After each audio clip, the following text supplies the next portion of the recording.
Auguste Assemblée, nous saluons l'arrivée de leur Excellence.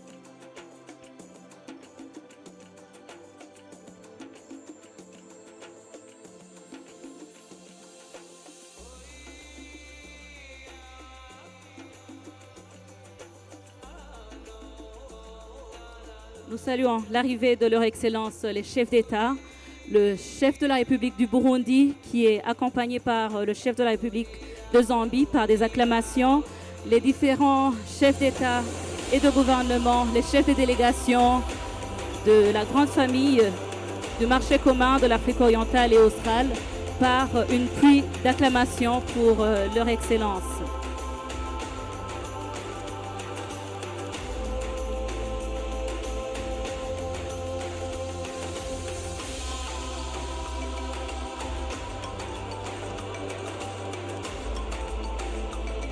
Des acclamations pour saluer l'arrivée de leur Excellence, les chefs d'État, les chefs de délégation à ce grand rendez-vous. Vos Excellences, les chefs d'État et de gouvernement, chefs de délégation, permettez qu'on débute par l'hymne national du Burundi qui sera suivi par l'hymne du COMESA.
Women and men and children rejoice, COMESA is yours, wonderful COMESA.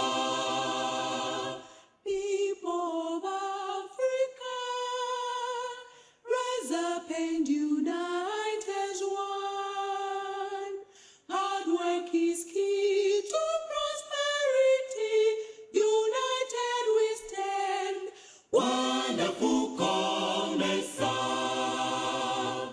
wonderful COMESA, forward with COMESA. COMESA is key to prosperity and unity. Wonderful COMESA, forward with COMESA. COMESA is key to prosperity and unity. People of Africa, rejoice in COMESA's work. It is the hope for the future. It is the key. Wonderful COMESA, wonderful COMESA, forward with COMESA. COMESA is key to prosperity and unity.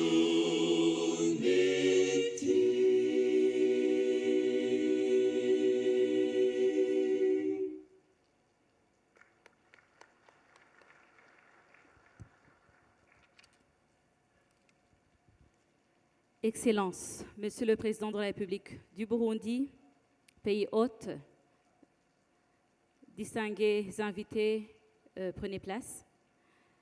Excellences, Monsieur le Président de la République du Burundi et votre épouse, Your Excellency, President of the Republic of Zambia, Excellences, Monsieur le Président de la République de Madagascar, Excellences, Monsieur le Président de la République démocratique du Congo, Your Excellency, President of the Republic of Kenya, Excellences, Monsieur le Président de la République fédérale d'Éthiopie, Très honorable Président de l'Assemblée nationale du Burundi, Your Excellency, Vice President of the Republic of Uganda, Monsieur le Premier ministre de la République du Burundi, Monsieur le Premier ministre de la République de Djibouti, Monsieur le Premier ministre de la République du Royaume d'Eswatini, Monsieur le Vice-Premier ministre de la République fédérale de Somalie, Mesdames, Messieurs les chefs des délégations, Monsieur le Président de la Commission de l'Union africaine, distingués invités, tout protocole observé, Mesdames, Messieurs, en vos rangs et qualités respectifs, bonjour, bonjour et bienvenue pour ce grand rendez-vous.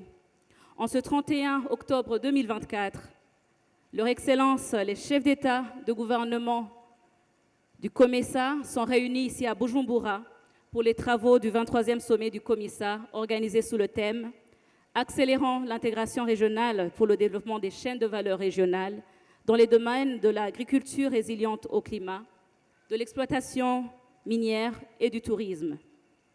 Je suis très honorée, Vos Excellences, de vous présenter le programme de ce jour. Nous allons suivre l'allocution de bienvenue qui sera délivrée par Son Excellence le Président de la République du Burundi, pays hôte de ce grand sommet, qui sera suivie par l'ouverture officielle des travaux de ce 23e sommet des chefs d'État et de gouvernement par Son Excellence le Président de la République de Zambie et Président de la Conférence des chefs d'État et de gouvernement du COMESA, qui va également nous présenter le bilan du rapport annuel avant d'annoncer le nouveau bureau du COMESA. Après l'annonce du bureau du COMESA, nous allons suivre l'allocution d'acceptation du nouveau président de la conférence des chefs d'État et de gouvernement du COMESA, avant d'entrer dans les cérémonies de célébration du 30e anniversaire du COMESA. Après cela, nous suivrons les différentes déclarations des chefs d'État et chefs de délégation comme précis dans le programme. Nous aurons également les allocutions des différents représentants des organisations régionales et internationales. Après cette session d'ouverture, Leur Excellence vont entamer la session huis close qui sera dédiée à l'analyse de certains rapports pour leur appréciation. Après la session huis clos, nous reviendrons en plénière pour suivre les présentations des serments, prestations de serment des membres du comité du SAGE du COMESA, la remise des prix médias du COMESA, la remise du prix Outstanding Real Leader Stay Different Africa pour les PME, petites et moyennes entreprises créateurs. Nous allons enfin entamer les sessions de clôture qui seront marquées par le communiqué final de ce 23e sommet de la conférence des chefs d'État et de gouvernement, la motion de remerciement ainsi que le discours de clôture par le président de la conférence des chefs d'État et de gouvernement de ce 23e sommet du COMESA. Sans trop attarder, permettez-moi, Vos Excellences, d'accueillir le président de la République du Burundi pour son discours d'accueil.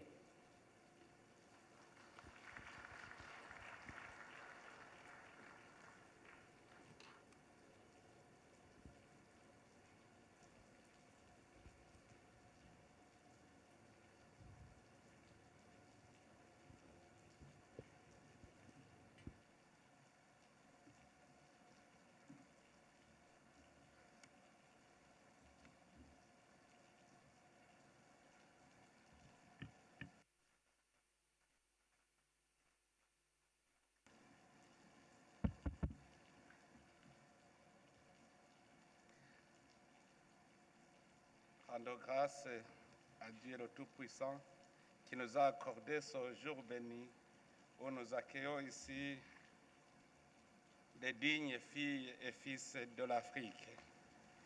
Nous accueillons avec plaisir vous Excellences et chers frères, Hichintuka Hichilema Hakainde, président de la République de Zambie et président de la conférence. Excellence, Monsieur Félix Antoine Tshisekedi Tshilombo, cher frère, président de la République démocratique du Congo, Vos Excellences, Monsieur Andy Rajoelina, président de la République de Madagascar, Excellence William Samuel Ruto, président de la République du Kenya, Excellence Tai Atseke Selassie Amdi, président de la République fédérale d'Éthiopie, très honorable président de Chambre de l'Assemblée nationale du Burundi, Mesdames, Messieurs les vice-présidents, Messieurs les premiers ministres, Mesdames, Messieurs, représentants des organisations régionales et internationales, Excellences, Mesdames, Messieurs les membres des délégations, chers distingués invités, tout protocole observé. Soyez les bienvenus sur cette terre que nos aïeux avaient baptisée Igihugu c'amata n'ubuki, le pays de lait et de miel. Soyez les bienvenus sur cette terre dont Ntare Rushatsi, le fondateur du royaume du Burundi depuis le XVIe siècle. Soyez les bienvenus au cœur de l'Afrique, en eau inspirée de la position et de la forme géographique du Burundi, dont le cœur bat désormais au rythme du COMESA et de l'intégration africaine. Soyez les bienvenus au pays de mille et une collines, surplombant notre importante réserve en eau douce au monde. Je fais allusion au splendide lac Tanganyika que nous partageons avec la Zambie, la RDC et la Tanzanie. Bienvenue au Carrefour. Oui, le Burundi est à l'intersection des différentes communautés régionales auxquelles il appartient, telles que cette famille de COMESA, la communauté de l'Afrique de l'Est, la communauté économique des États de l'Afrique centrale et la zone de libre-échange continentale africaine, ce qui positionne le Burundi comme plaque tournante sur le plan des échanges économiques, voire géostratégiques, et fait de notre pays une plateforme d'un vaste marché d'écoulement. Sentez-vous donc chez vous, le peuple burundais tout entier, à travers ma voix, vous accueille à bras ouverts au rythme du tambour sacré inscrit dans le patrimoine de l'humanité et nous tarira d'éloges pour l'honneur que vous nous faites d'être parmi nous, malgré vos agendas trop chargés. Excellences, Mesdames, Messieurs, les chefs d'État et de gouvernement, distingués invités, vous le lisez sans doute sur mon visage, la joie qui m'anime à ce moment où je me tiens devant vous aujourd'hui, à l'occasion de ce 23e sommet du COMESA, reflète la foi et la certitude des conclusions fructueuses qui ressortiront de ce grand rendez-vous. Ce rassemblement, bien qu'il semble être ordinaire, est non seulement un moment de réflexion sur nos réalisations, mais aussi une occasion de tracer ensemble la voie vers un avenir prospère pour notre région. Par ailleurs, c'est une bonne occasion de célébrer ensemble la maturité de notre organisation. En effet, 30 ans déjà, notre organisation a bel et bien grandi en maturité. C'est l'idée même du célèbre artiste écrivain Mario Puzo qui disait que les grands hommes ne naissent pas dans la grandeur, mais ils grandissent. C'est un moment propice de réfléchir davantage sur comment nous pouvons inscrire et positionner de manière effective notre organisation dans l'avenir par la mise en œuvre et la réaffirmation de nos engagements. Excellences, Mesdames, Messieurs, distingués invités. Le thème de ce sommet, à savoir « Accélérons l'intégration régionale par le développement des chaînes de valeur régionales dans les domaines de l'agriculture résiliente au climat, de l'exploitation minière et du tourisme est d'une pertinence indéniable. En effet, il met en lumière les secteurs porteurs de croissance qui, s'ils sont développés de manière intégrée et durable, peuvent transformer nos économies et améliorer la qualité de vie de nos populations. On ne le dira jamais assez, l'agriculture est le pilier de nos économies. Non seulement elle constitue la force motrice de notre bien-être à travers l'alimentation, mais aussi elle est la plus grande activité pourvoyeuse d'emplois et par là génératrice des revenus pour nos citoyens. Mais hélas, elle est aussi l'un des secteurs les plus vulnérables aux effets du changement climatique. De même, la richesse minérale de notre région est un atout considérable. Cependant, si son exploitation n'est pas réalisée de manière responsable et durable, nous devons nous assurer que les activités minières profitent à nos populations locales et respectent notre environnement. Quant au tourisme, c'est un secteur aux potentialités sous-exploitées dans notre région. Nos paysages naturels, notre riche patrimoine culturel et notre diversité unique sont des atouts que nous devons valoriser. Je peux vous garantir, chers frères et sœurs ici présents, je pense que quand Dieu créa le monde, il s'est attardé sur l'Afrique pour l'embellir naturellement. Je me dis que Dieu lui-même, quand il regarde l'Afrique, il sourit en contemplant sa création. Il nous revient donc de protéger, de valoriser et de rentabiliser cette richesse naturelle partagée pour le bien-être de nos populations.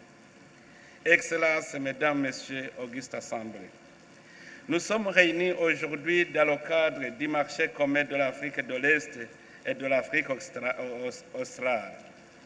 Mais, comme vous le savez bien, il ne suffit pas de créer un marché. Encore faut-il avoir des produits à vendre. Sinon, on est phagocyté par des économies plus puissantes. Au Burundi, ce thème nous réjouit particulièrement car il est en phase avec notre vision. Le Burundi, pays émergent en 2040 et pays développé en 2060, dont les piliers majeurs sont fort heureusement les secteurs agricoles, miniers et touristiques, entre autres domaines susceptibles de booster nos potentialités économiques et notre compétitivité. Notre ambition est non seulement d'avoir une autosuffisance alimentaire, mais également de pouvoir vendre dans la région des produits agricoles à l'état naturel ou transformé. C'est pour cela que les efforts des Burundais sont concentrés sur la modernisation de l'agriculture, la construction des industries de fertilisants et la création des usines de transformation agroalimentaire. Et je peux vous garantir que nous voyons déjà l'impact. Pour atteindre notre vision, nous allons certainement avoir besoin de votre contribution par l'ouverture des marchés régionaux, par l'achat de nos produits et par le partage des technologies. C'est pour cela que j'invite tous les décideurs ici présents à privilégier les relations commerciales régionales et à laisser les portes de leur pays grandement ouvertes pour rendre fluide le partage d'informations et de technologies, ce qui renforcera davantage notre solidarité et notre soutien mutuel. Excellences, Mesdames, Messieurs, distingués invités, l'intégration régionale n'est plus une option, mais une nécessité pour notre développement. Toutefois, il ne sera jamais assez souligné que l'intégration régionale n'est pas possible sans la paix. Je me réjouis que cette terre qui vous accueille aujourd'hui ait retrouvé la paix et en récolte désormais les dividendes grâce aux efforts conjugués des Burundais, des pays amis et des organisations régionales qui nous ont soutenus dans cette quête. Le Burundi, qui était dans le passé le fardeau pour l'Afrique, est devenu le pays pourvoyeur de paix et de lutte contre le terrorisme international dans notre continent et est prêt à intervenir partout où le besoin se présentera, contribuant ainsi à la sauvegarde de la paix mondiale. En ce jour, nos pensées vont particulièrement au peuple des régions membres de COMESA qui continuent à souffrir de l'insécurité, notamment l'Est de la République démocratique du Congo, Somalie et Soudan. La solidarité entre nos nations est primordiale pour surmonter ces défis, car seule une action collective et un soutien mutuel permettront d'établir une paix durable. Nous devons être solidaires avec ces peuples afin qu'ils retrouvent la paix, socle indispensable au développement et condition d'une intégration régionale réussie. Fidèle à la légendaire solidarité africaine, le Burundi s'allie aux pays frères en quête de paix et de sécurité, notamment en RDC, en Somalie et en République centrafricaine, dans le cadre bilatéral ou multilatéral. Tout près d'ici où nous sommes, le peuple congolais crie au secours. La RDC a besoin d'un soutien car la guerre qui y sévit a trop duré. Rappelez-vous qu'elle ne tire pas son origine ni des Congolais ni du gouvernement congolais. Elle sévit depuis les gouvernements passés, mais jusqu'à aujourd'hui, même le présent n'est pas à l'abri des esprits mal intentionnés qui veulent toujours attiser le feu. Il m'aussi de saisir cette opportunité pour éveiller la conscience collective sur la solidarité à lutter contre tous les groupes armés étrangers qui sévissent dans la région et particulièrement dans l'est de la RDC et qui, de près ou de loin, nous menacent tous et bloquent l'intégration régionale à laquelle nous aspirons. Cette solidarité permettra au gouvernement de la République démocratique du Congo à s'engager dans le processus de paix intercongolais, mais aussi elle garantira la quiétude des pays qui prennent ces groupes armés étrangers pour alibi dans le but non autre que celui d'exploiter les ressources minières de la République démocratique du Congo. Excellences, Mesdames, Messieurs, distingués invités, on prend le bœuf par les cornes et les hommes par la parole, dit-on. Je suis convaincu que ce sommet sera une étape décisive dans notre quête commune de progrès et de prospérité. Ensemble, faisons l'intégration régionale une réalité tangible pour nos peuples, en renforçant nos liens économiques, en partageant nos ressources et en coopérant étroitement. Nous pouvons bâtir une région pacifique plus forte, plus résiliente et plus prospère. Les défis auxquels nous sommes confrontés sont nombreux, mais notre détermination et notre solidarité nous permettront de les surmonter. Nous sommes confiants que nos délibérations dans cette conférence aboutiront à des résultats significatifs qui consolideront notre programme d'intégration régionale. En ce qui me concerne, je tiens à vous assurer que mon engagement personnel et celui de mon gouvernement à soutenir pleinement le secrétariat et toutes les agences et institutions du COMESA pour la réussite de ce sommet et la mise en œuvre de nos programmes.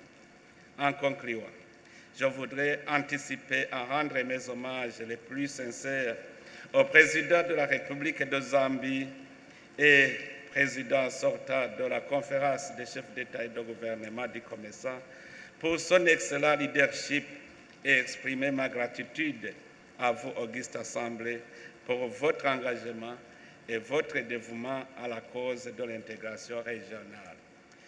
Votre présence ici témoigne de notre volonté commune de travailler ensemble pour un avenir meilleur.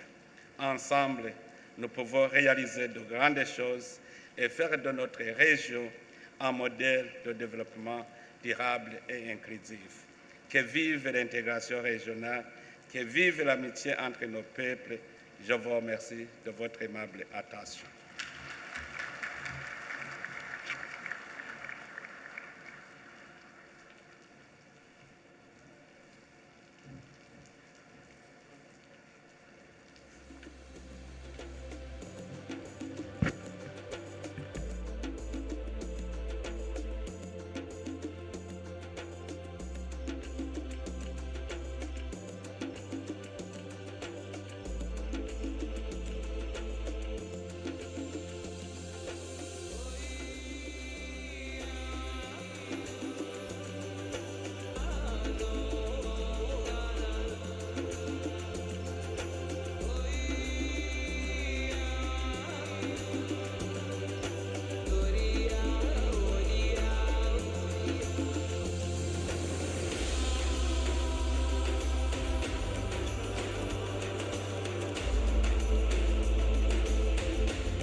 After this warm welcome from His Excellency, the President of the Republic of Burundi, allow me, Your Excellency, to welcome His Excellency, the President of the Republic of Zambia, who is the Chairman of the COMESA Authority, to officially open the summit and deliver his keynote.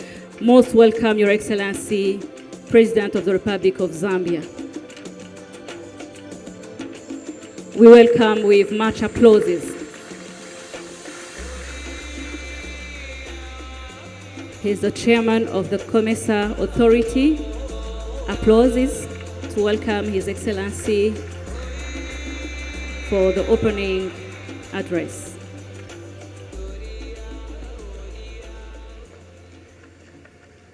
Thank you very much. Let me start by acknowledging our host and incoming chairperson of COMESA, our authority, His Excellency President Evariste Ndayishimiye, President of the Republic of Burundi. Let me acknowledge Your Excellencies, my brothers and sisters, and fellow heads of state and government, Your Excellency, the Chairperson of the African Union Commission. Let me acknowledge our ministers, senior officials from all our COMESA member states, Your Excellency, Secretary General of COMESA, and indeed, your leadership team members, Your Excellencies, members of the Diplomatic Corps, and I must acknowledge the leaders of business that may be present here with us, ladies and gentlemen, the media, well recognized as well. Distinguished Excellencies, ladies and gentlemen, I wish to offer my sincere and heartfelt gratitude to the government and the people of Burundi, on behalf of all COMESA member states, for your warm welcome and hospitality since we arrived in this beautiful city of Bujumbura. I wish to acknowledge Your Excellency President Ndayishimiye, our brother, President of the Republic of Burundi. We are really honored to participate, all of us, to participate in the 23rd COMESA Summit of Heads of State and Government. We appreciate your gesture. We know the challenges that we all face in our countries, but hosting such a summit is some measure of commitment. We appreciate that. Let me also recognize you in your role as Vice Chair of our Bureau, the COMESA Bureau at the moment. You have done an excellent job in that role as well. I must also acknowledge our rapporteur, the President of Egypt, Abdel Fattah el-Sisi, President of the Arab Republic of Egypt, for his invaluable support during our term in the chair of COMESA.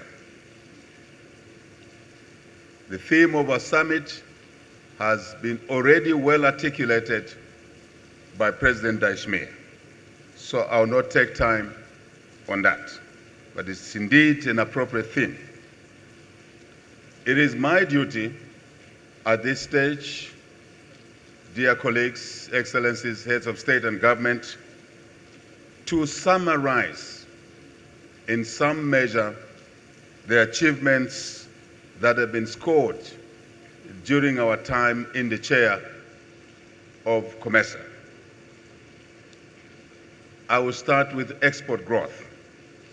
COMESA's total exports to the world increased from US $100 billion in 2020 to where we are now with completed statistics at to US $219 billion in the year 2023.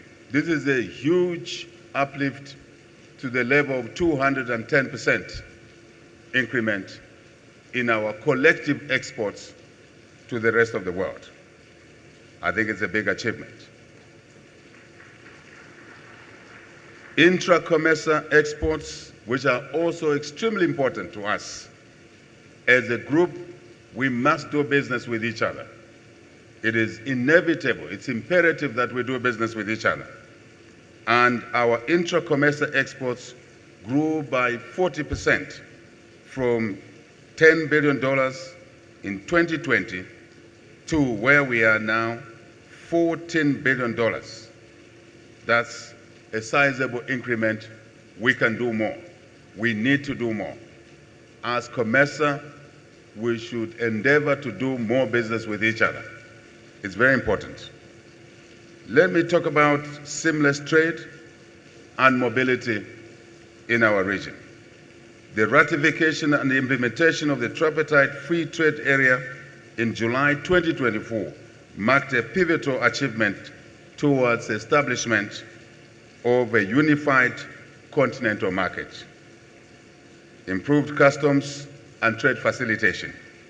The European Union allocated somewhere in the region of 20 million euros to enhance border post facilities, to streamline import-export processes and upgrade custom systems for greater efficiency within our COMESA region. I shall continue outlining the achievements.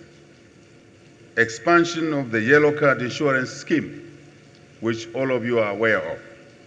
The Yellow Card Scheme, providing cross-border motor insurance, generated $17.2 million in premiums in 2023, and expanded beyond the region. I think this is a very important point that we started this scheme. It's now grown beyond the COMESA member countries. That was our intention, and we are slowly inching in on achieving our intention in this regard. Support for small-scale traders and digital trade initiatives. In particular, support for small-scale cross-border traders, our citizens in our COMESA member states. The World Bank's US $250 million funded project empowered small-scale and women traders in the Great Lakes region, with Burundi among the key beneficiaries. This is making steady progress. Advancing digital trade. We secured $2.5 million to drive the digital trade agenda, enhancing regional trade capacities within ourselves. COMESA's 50 million African women speak. That's the theme. 50 million African women speak. The platform which provided women entrepreneurs with access to digital resources, promoting social integration and economic development. Very important initiative. Women take care of our homes most of the times. They raise our children most of the times. They are very important members of our COMESA region. Energy access and infrastructure development. Accelerating energy access is a very, very important obligation in our COMESA region. Through the World Bank's Ascent program, US $15 billion has been mobilized to expand electricity access to over 100 million people in Eastern and Southern Africa over the next 7 years. This is extremely important, Your Excellencies, that energy, electricity provision is accelerated. There is a very close correlation between access to electricity by our people, our businesses, and the pace at which we develop. The studies have shown that. So it's very important that we push this project as fast as possible so that our people, our population can access electricity, can be interconnected, can access clean drinking water, indeed can irrigate in our agriculture sector. Our theme is talking about partially agriculture. It's very important that we irrigate given the challenges of climate change, which we're experiencing in today's world. So this is a very, very important project. So significant progress has been made on the Zambia-Tanzania-Kenya power interconnector. We are all aware that in Southern Africa, we have a relative interconnection, what we call the Southern African Power Pool. But it's important to connect the Southern African Power Pool to the East African Power Pool, and therefore the Zambia-Tanzania-Kenya interconnector is a very, very important project in this regard. Tanzanian site is under construction. Congratulations to Kenya, who have completed their part of that interconnector. And Zambia is working very hard, lagging behind for heritage or, if you like, legacy issues, but we're working very hard to accelerate that part of the project between Zambia and Tanzania, and then Tanzania and Kenya. So once more, congratulations to Kenya for progressing that part of the project. It is important that I talked about climate change, Your Excellencies, that the interconnectors are concluded or completed. As you can see, last year, the Southern African region had the worst drought in living memory. And for us as a country, Zambia, who depended largely on hydropower, our power generating capacity was hugely impaired. And we've learned the lessons that we may be sufficient in one form of energy. We do need to diversify because the risks remain high because of climate change. But in another year, Southern Africa will have more rain, will have more water, and East Africa may have less rain, less water, and they will need power from the southern part, as southern part may need power from East and indeed Central Africa. It's a very, very important issue that certain projects like these are given priority within ourselves, within what we do. Energy drives our economies. Energy sustains ordinary day lives for our people. Agriculture and food security. And here, I want to emphasize the issue around strengthening agriculture systems. The COMESA EAC Horticulture Accelerator Program secured $5 billion to double the horticulture sector's value from $4 billion to $8 billion within a 5-year period. This indeed is a very important target, and it does mean a lot to food security in our countries, in our region, on the African continent, and also to contribute to the global food basket. Very important. Addressing food security challenges is very, very key. We must continue transforming agri-food systems to become more resilient. Colleagues, I talked about climate change already, to be inclusive and to be sustainable, so we can facilitate, we can promote the continuation of production systems, and more importantly, producing efficiently.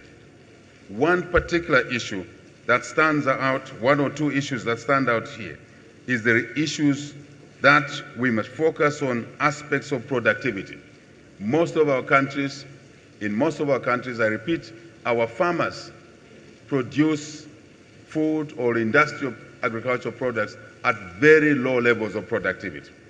We need to invest in research and development. We need to invest in technology, and of course, to learn from others, other regions, so we can import where necessary the technology and the research results that will enable us to help our farmers increase their productivity, to help our farmers and ourselves, in essence, to be more efficient and to be able to value add the raw products, to be able to trade in these products from surplus areas into deficit areas. Extremely important. Regional peace and stability, and I want to focus on progress in regional stability. My colleague, our host, has already spoken about this, touched on it. Stability is crucial.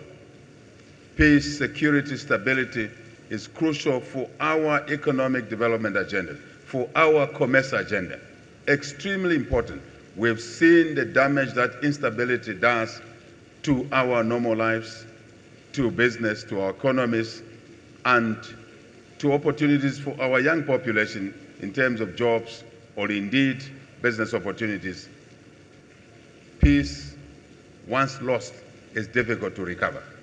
So COMESA must continue, we must continue paying attention to the situations afflicting us in our individual countries and within the group. I must say, peaceful elections were held in the Democratic Republic of Congo, in the Union of the Comoros, in Egypt, in Madagascar, in Rwanda, and indeed Zimbabwe. We extend our congratulations to these countries for their democratic and remarkable achievement by hosting or holding elections and ensuring smooth transition from one leadership or management to another. Economic challenges and prospects, particularly the impact of global financial conditions. Due to global financial tightening and rising debt servicing costs, obligations, regional GDP growth slightly declined from 5.9% in 2022 to 5.7% in 2023. So we encourage ourselves to remain or to continue working towards improving our economic resilience capabilities so that we minimize the decline in growth and drive more higher growth rates. And the benefits are known and they are obvious. Construction of the COMESA Secretariat headquarters, some progress made. We've been able to mobilize in the past year $2 million from the Kingdom of Saudi Arabia to support the construction of the new COMESA headquarters. Funds mobilization efforts will continue going forward because we need to get this project underway in a serious way. Priorities for the coming year. I'm being naughty here, knowing that I'm handing over and there's a new chair coming through, there's a new bureau coming through. But I think my mischief may be of some little value going forward to my dear brother, President Daishmia. Accelerating economic integration, as I said earlier on, must be one of, and should continue to be one of our priorities. We need to prioritize deepening economic integration to improve intra-COMESA trade, an issue I've already raised in a few minutes earlier. This currently is standing at about 11 to 12% only. We all know in this hall that Africa trades the least with itself. This is not acceptable. And Africa is about us, these blocks, such as COMESA, other regional blocks.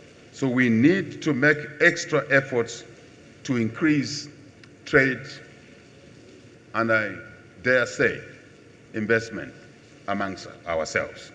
It's a very important aspect. We need to do better in this area. Regional integration development.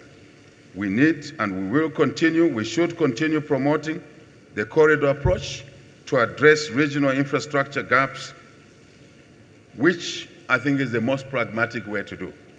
One project, one infrastructure project normally does extend to 2 or more countries. And I think the concept of promoting corridors is a clever one. It's actually an effective one. We must continue combating non-trade barriers, non-tariff, I must say, non-tariff barriers, NTBs. We need to strengthen our political will, Your Excellencies, to address the emerging issues around non-tariff barriers. This is hampering our efforts to deepen regional integration. It's actually a negative development, which we must watch very closely going forward and deal with decisively whenever these issues arise. Using trade to address insecurity is another matter that I would like to emphasize as I exit from the chair. We need to leverage cross-border trade. We need to alleviate poverty. We need to increase food production to ensure food security, not just in individual countries, but it's our collective responsibility to assist each other as a region in ensuring or assuring food security. In itself is one of an insurance policies for ameliorating some conflicts that emanate from economic challenges, especially food insecurity. I did mention about investing together. I want to repeat this at some point. But I must say, going forward, promoting public-private partnerships is something we must put a premium on. We as a country, once we took office 3 years ago, we inherited a treasury which was impaired. And we had a debt mountain. We had to deal with the debt restructuring. And I must say that we've achieved a high measure of success in restructuring our debt, giving us a headroom to invest in many aspects of our people's needs. But one instrument that we're using and using effectively is the public-private partnerships, where we do not rely on the national balance sheet to do big infrastructure projects. I would like COMESA going forward to basically pay attention to this model of infrastructure development to mitigate the constrained treasury envelopes that we all are faced with, given the global financial situation which I mentioned earlier. So I want to ask ourselves to really, really examine closely this model. So if it's accepted, then COMESA can really make it integral to what we do on an ongoing basis. It also brings the private sector money on board, which ordinarily may be difficult to be attracted in one or more of our countries.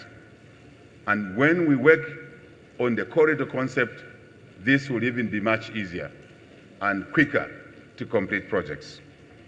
So I would like to suggest that, as I said earlier, Your Excellencies, that we must begin to say something to ourselves.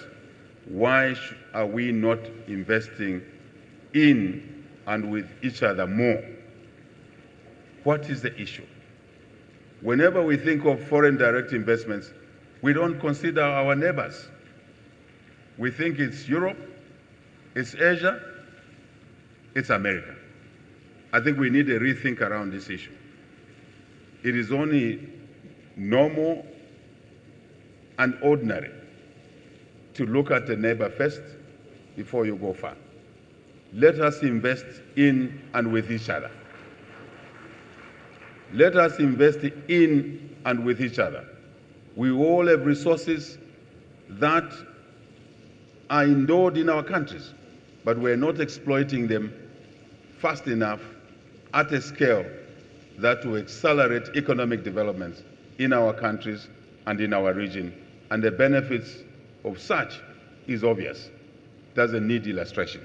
So I make a call going forward that we need to set up some instruments, some arrangements that will deepen our investment and trading with each other as something that going forward will become routine.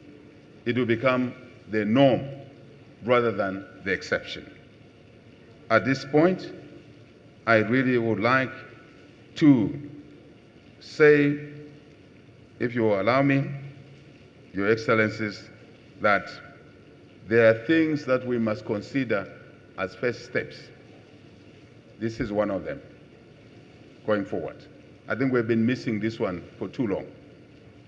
We need to support each other, and I want to express to countries that have given support to countries like ours in the time of the West drought in living memory.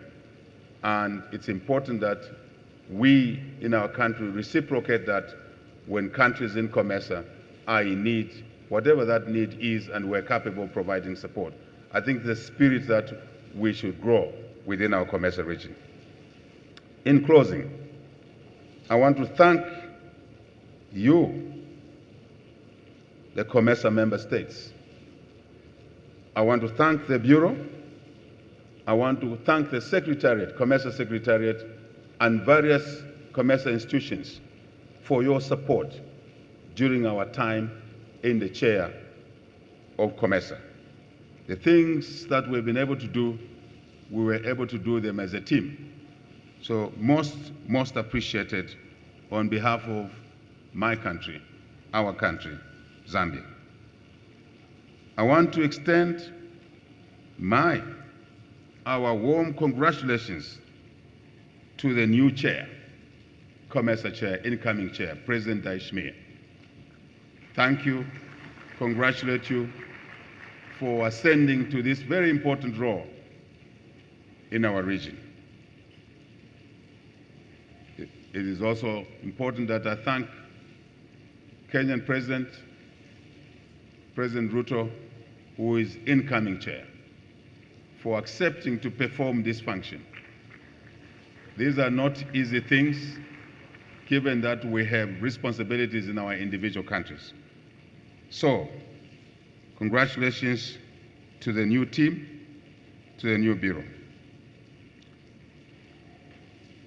President Daishmia, you have our full support as you carry on the agenda of COMESA. So it goes to the new Bureau, to the Secretariat, we will offer our best support.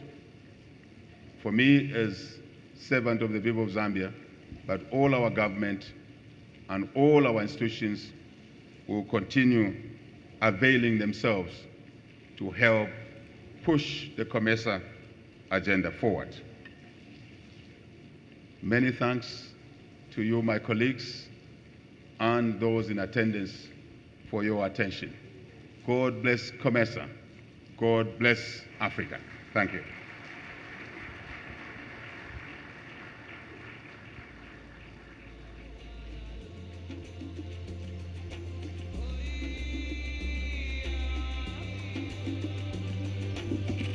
Much applauses to His Excellency who just opened officially the summit and announced the new bureau.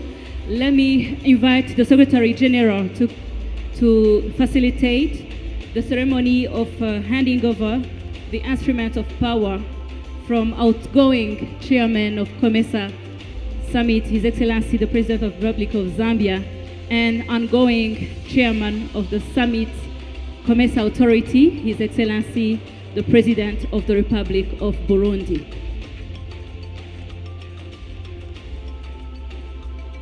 The Secretary General is invited also to facilitate the launch of the 2023 COMESA Annual Report.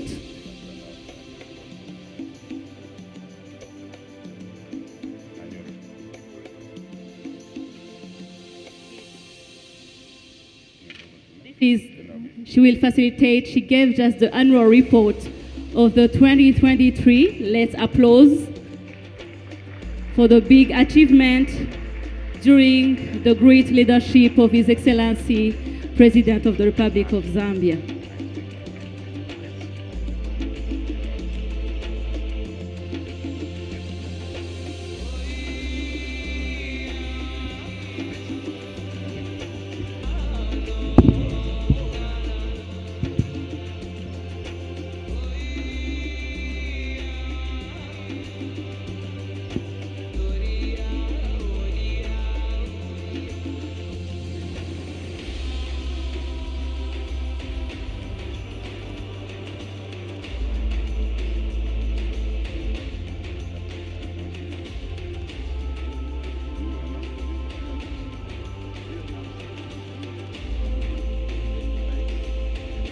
This is the time for ceremony of handing over the instruments. We welcome the protocol to bring instruments for the ceremony of handing over between the outgoing chairman of COMESA and incoming.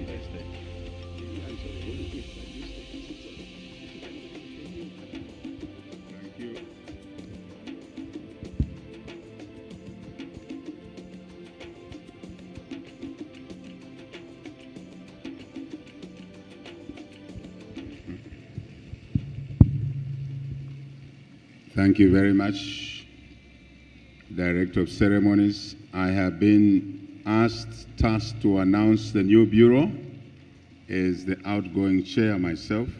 So the new bureau, colleagues, Your Excellencies, constitutes President Ndayishimiye, President of Burundi, as the new chair. The incoming chair, can I continue? The incoming chair, so you have chair now, President Ndayishimiye, and after him, the incoming chair, after he served his term, who will come in as vice, is President Ruto of Kenya.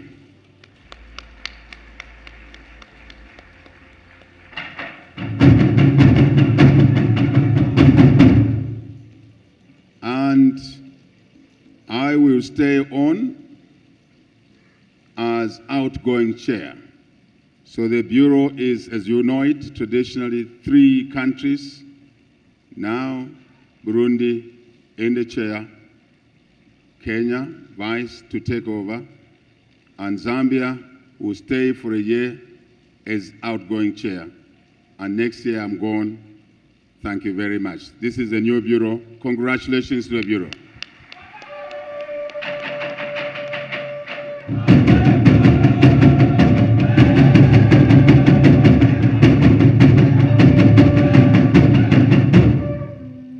Next. So, I am ready to reduce the weight on my shoulders. President Dashmir effectively takes over from now. So please come over so we can hand over the instruments of power to you.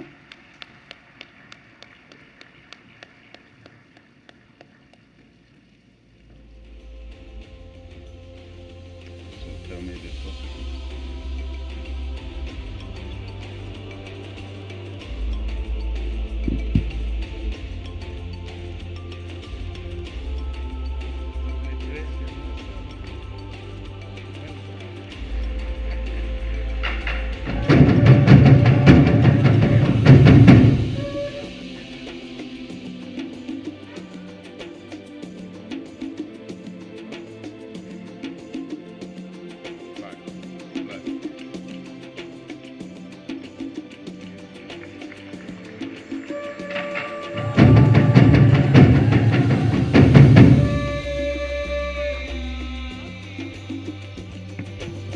This is his power. This is your power.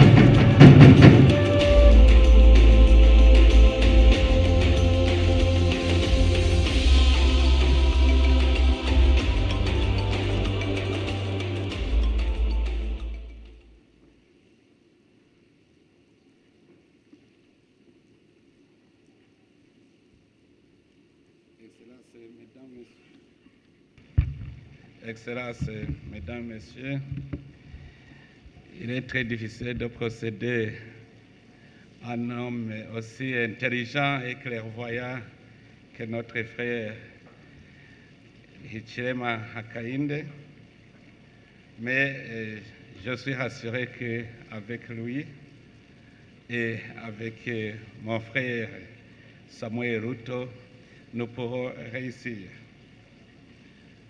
Au nom de Dieu, le Tout-Puissant, tout miséricordieux, Excellences, Messieurs les chefs d'État et de gouvernement, Excellences, Mesdames, Messieurs les chefs de délégation, Mesdames, Messieurs représentants des organisations régionales et internationales, Mesdames, Messieurs distingués invités. À l'entame de mon propos, permettez-moi, au nom du peuple et du gouvernement burundais, de vous remercier très sincèrement, vos excellences, les chefs d'État et de gouvernement, pour nous avoir choisi et confié la présidence de la conférence du COMESA. Cela témoigne de la confiance que vous avez dans notre capacité de guider notre organisation vers un but et objectif souhaité. It is my honor to pay tribute to my predecessor and my brother, His Excellency Hakainde Hichilema, President of the Republic of Zambia, for his determination and as well as his office for the work accomplished, and which leaves me a good starting point for my mandate.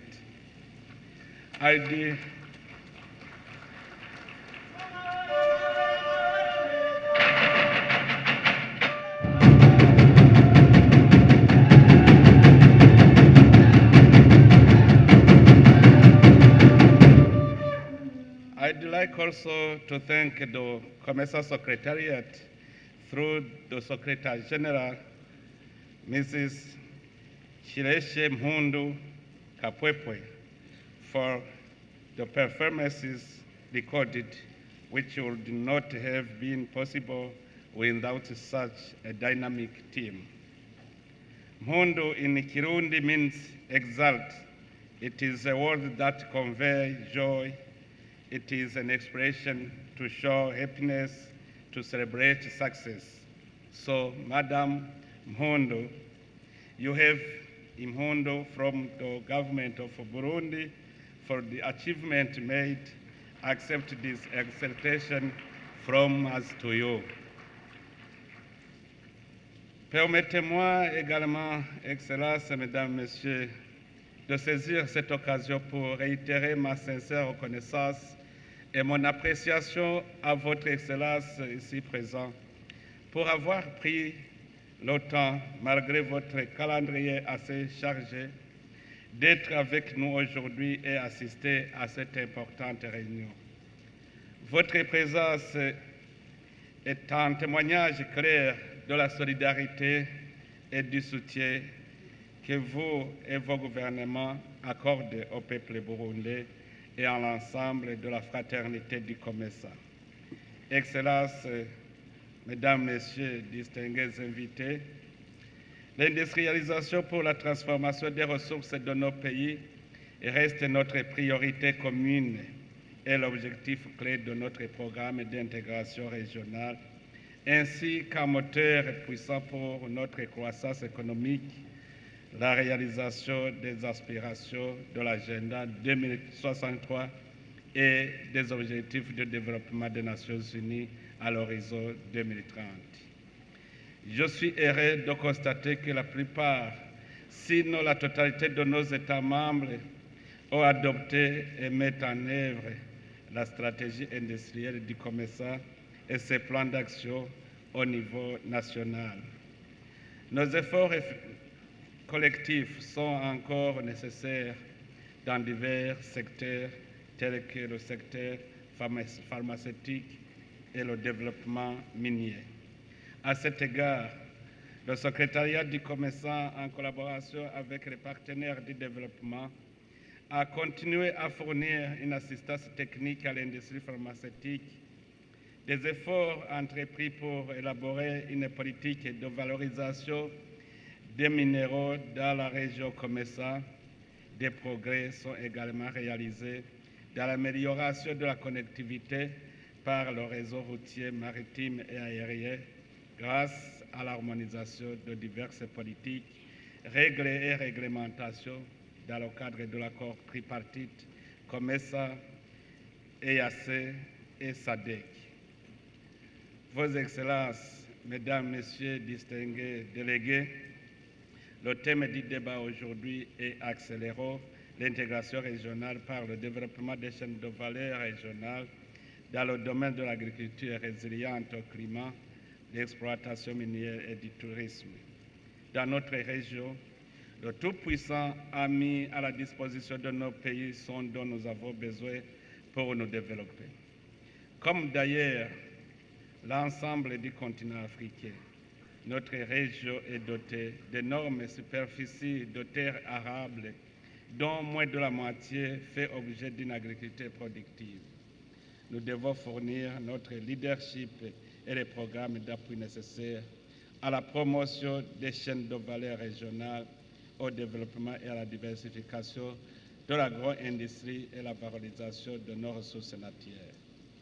Le COMESA met actuellement en œuvre des programmes dont l'objectif principal est de promouvoir le développement de la chaîne de valeur régionale en reliant les petites et les grandes entreprises dans plusieurs de nos États membres.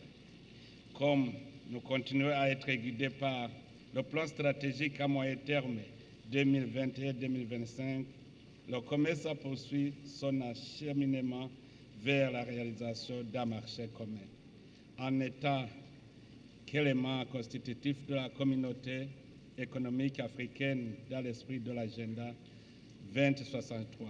Par conséquent, le COMESA ne se contente pas seulement de promouvoir le commerce régional, mais joue également un rôle important dans la promotion de la facilitation du commerce interrégional et continental dans le cadre de la tripartite de la zone de libre-échange continentale africaine et des plateformes intercommunautaires économiques et régionales.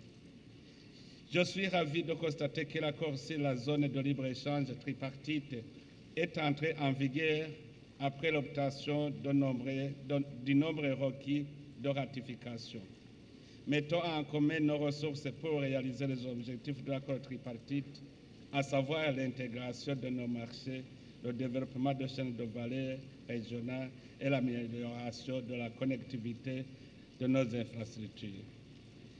Je voudrais donc exhorter les États membres qui n'ont pas encore ratifié la zone de libre-échange tripartite à le faire, afin de servir de socle à l'actualisation de l'intégration continentale et la réalisation de la ZRECAF, un marché vaste de 1,4 milliard de consommateurs. Excellences, Mesdames, Messieurs, comme vous le savez sans doute, le COMESA est l'une des communautés économiques régionales qui a mis en place avec succès des institutions et des programmes spécialisés qui soutiennent les différentes facettes d'intégration économique tant à l'intérieur qu'à l'extérieur de la région COMESA. Permettez-moi d'appeler les différentes institutions à continuer à jouer efficacement leurs rôles respectifs afin de contribuer à la réalisation de tous les avantages de l'intégration. Le secrétariat du COMESA travaille à l'élaboration d'une stratégie globale de mobilisation des ressources afin de progresser vers l'autosuffisance et la durabilité. Dans cette stratégie, l'opérationnalisation et la mise en œuvre du prélèvement communautaire est un aspect clé parmi les diverses initiatives de soutien et la mobilisation des ressources. Cette mesure est en parfaite adéquation avec le prélèvement de l'Union africaine et permettra aux États membres de prendre en charge l'intégralité du financement de notre programme d'intégration. Par conséquent, avec votre soutien, notre organisation doit sérieusement envisager d'autres moyens de financer nos institutions et nos programmes.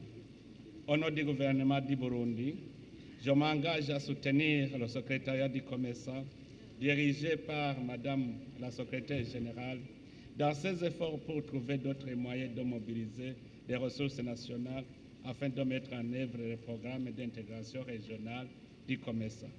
Pour ma part, je tiens à assurer de mon entière disponibilité à œuvrer de concert avec vous dans l'accomplissement du mandat qui m'est confié et de ma ferme volonté de travailler pour l'amélioration du niveau de vie des populations de notre communauté à travers une compétitivité accrue, le commerce et la promotion des investissements.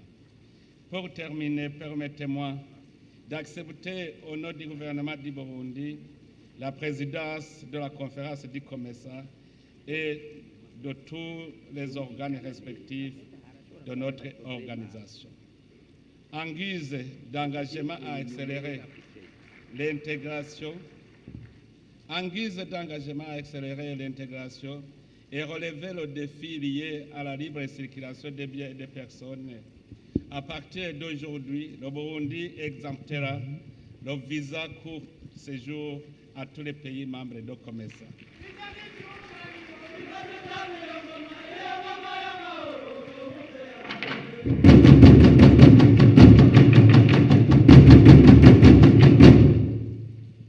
Excellences, Mesdames, Messieurs, distingués invités, I assure you of my unfailing support and commitment, as well the support of the ministries, departments, and agencies of the Burundian government. You can count on us to lead our joint organization in the coming year. Once again, I sincerely thank Your Excellencies, the outgoing Bureau, for your invaluable contribution. I look forward to your continued support during my leadership so that it may be successful for the well-being of our respective people. Together, everything is possible. Je vous remercie. Asante sana.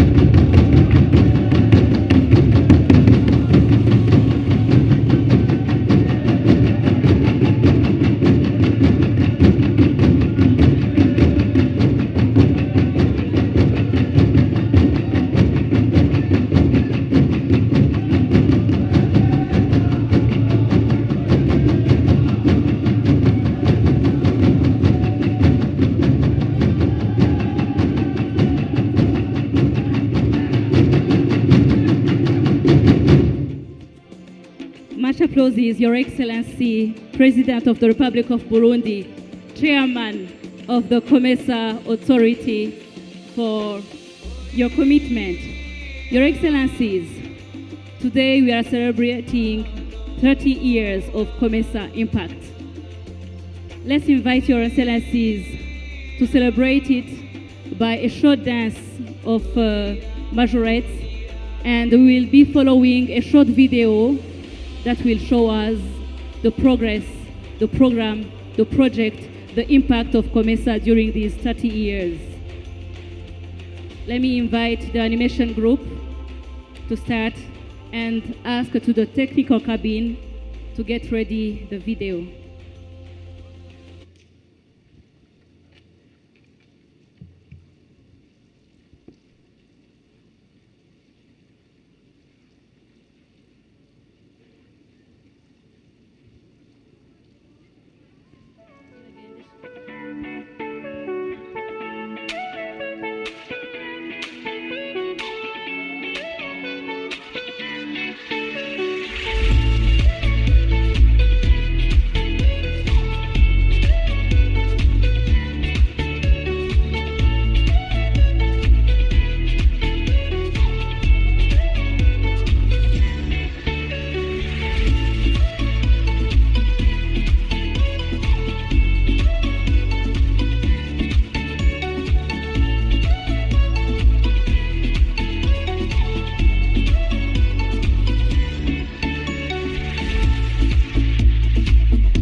remercions ces jeunes demoiselles pour cette belle prestation qui introduit la présentation du bilan qui sera guidé par le président de la conférence des chefs d'État et de gouvernement du COMESA, son Excellence Évariste Ndayishimiye.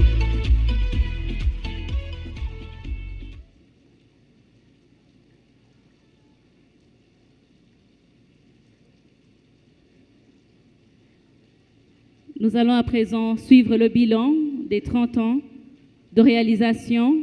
Nous demandons à la cabine de mettre la vidéo sous le leadership de Madame la secrétaire générale du COMESA.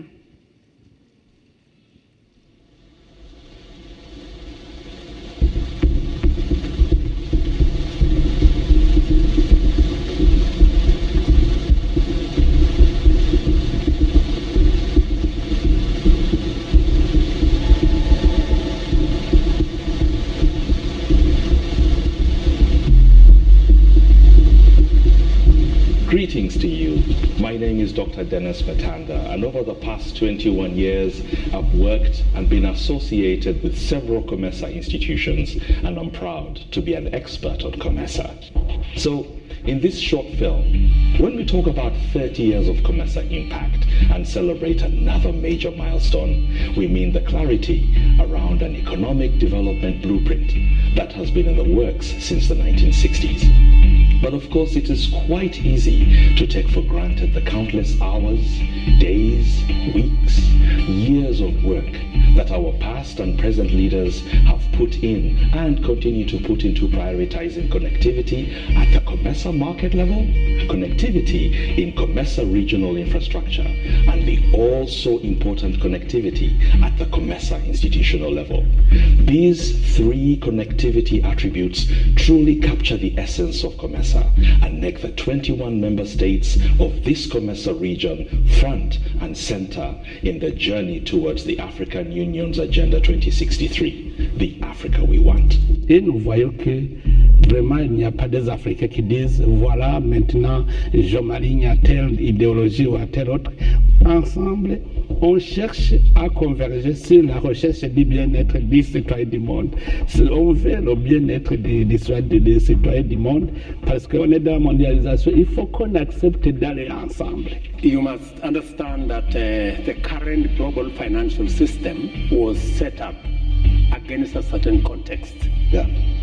That context has since significantly changed.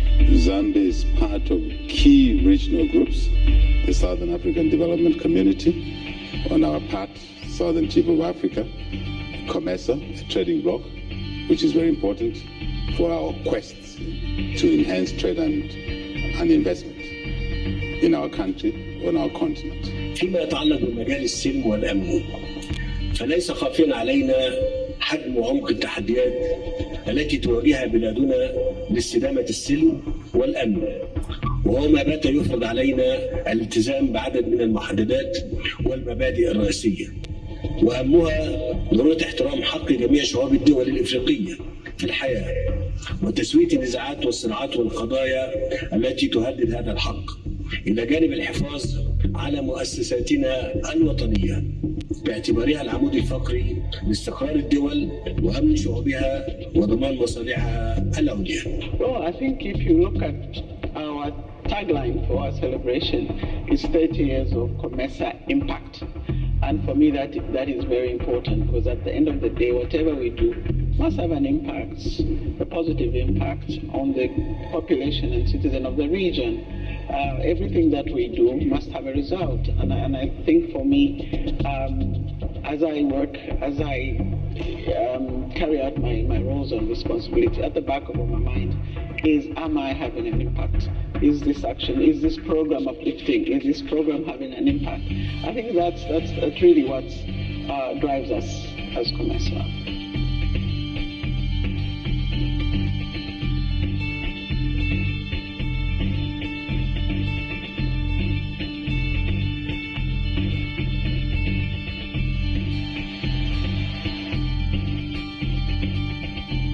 There is this geopolitical and geoeconomic changing context that we have to be aware of. And it should compel us to look at Africa as a market for ourselves, primarily. We also are an institution that has a number of commercial institutions which play in the market themselves. We have regulators. We have the Court of Justice, for example, which looks at arbitration in commercial challenges or disagreements between the actors in the market. We have REARESA, which looks at regulation of electricity and power, which is important to support trade. Right through to the Trade and Development Bank, which is a very good anchor for mobilizing capital for infrastructure development, which is important. We're running a marathon together. That's in the form of a relay race. So this is our time, our generation that needs to really step up and push harder. We have the benefit of 30 years behind us, unlike those who are starting out in the beginning. The starting up stage is the hardest stage. But we're much more mature today, so we have the ability to actually benefit from the momentum of the past. So we pay a tribute to the past, but put more pressure on those here who can actually take advantage of the lessons that have been learned, the lessons that have been applied, and the growth and the improvements that have come over the years. And so we have a bigger responsibility to run faster, because the terrain and the landscape is much more amenable to running faster.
Beaucoup d'applaudissements pour les tambourinaires qui est inscrit au patrimoine de l'humanité. Nous poursuivons les travaux sous le leadership du président de la conférence des chefs d'État et de gouvernement du COMESA. Votre Excellence, je vous remets la parole. Excellence, Messieurs les chefs d'État et de gouvernement, je tiens d'abord à remercier le secrétariat général pour nous avoir préparé cette belle cérémonie et j'espère que cette vidéo crée en nous un nouvel élan pour consolider et renforcer nos efforts en synergie pour hisser l'intégration régionale à un niveau plus élevé pour le bien-être de nos peuples. Excellences, Mesdames, Messieurs, à présent, je voudrais passer la parole à mes frères, les chefs d'État et de gouvernement, pour prononcer leurs déclarations. Je commence par inviter ceux qui se prononcent pour la première fois à cette conférence et j'invite Son Excellence M. Andry Rajoelina, président de la République de Madagascar, à prendre la parole.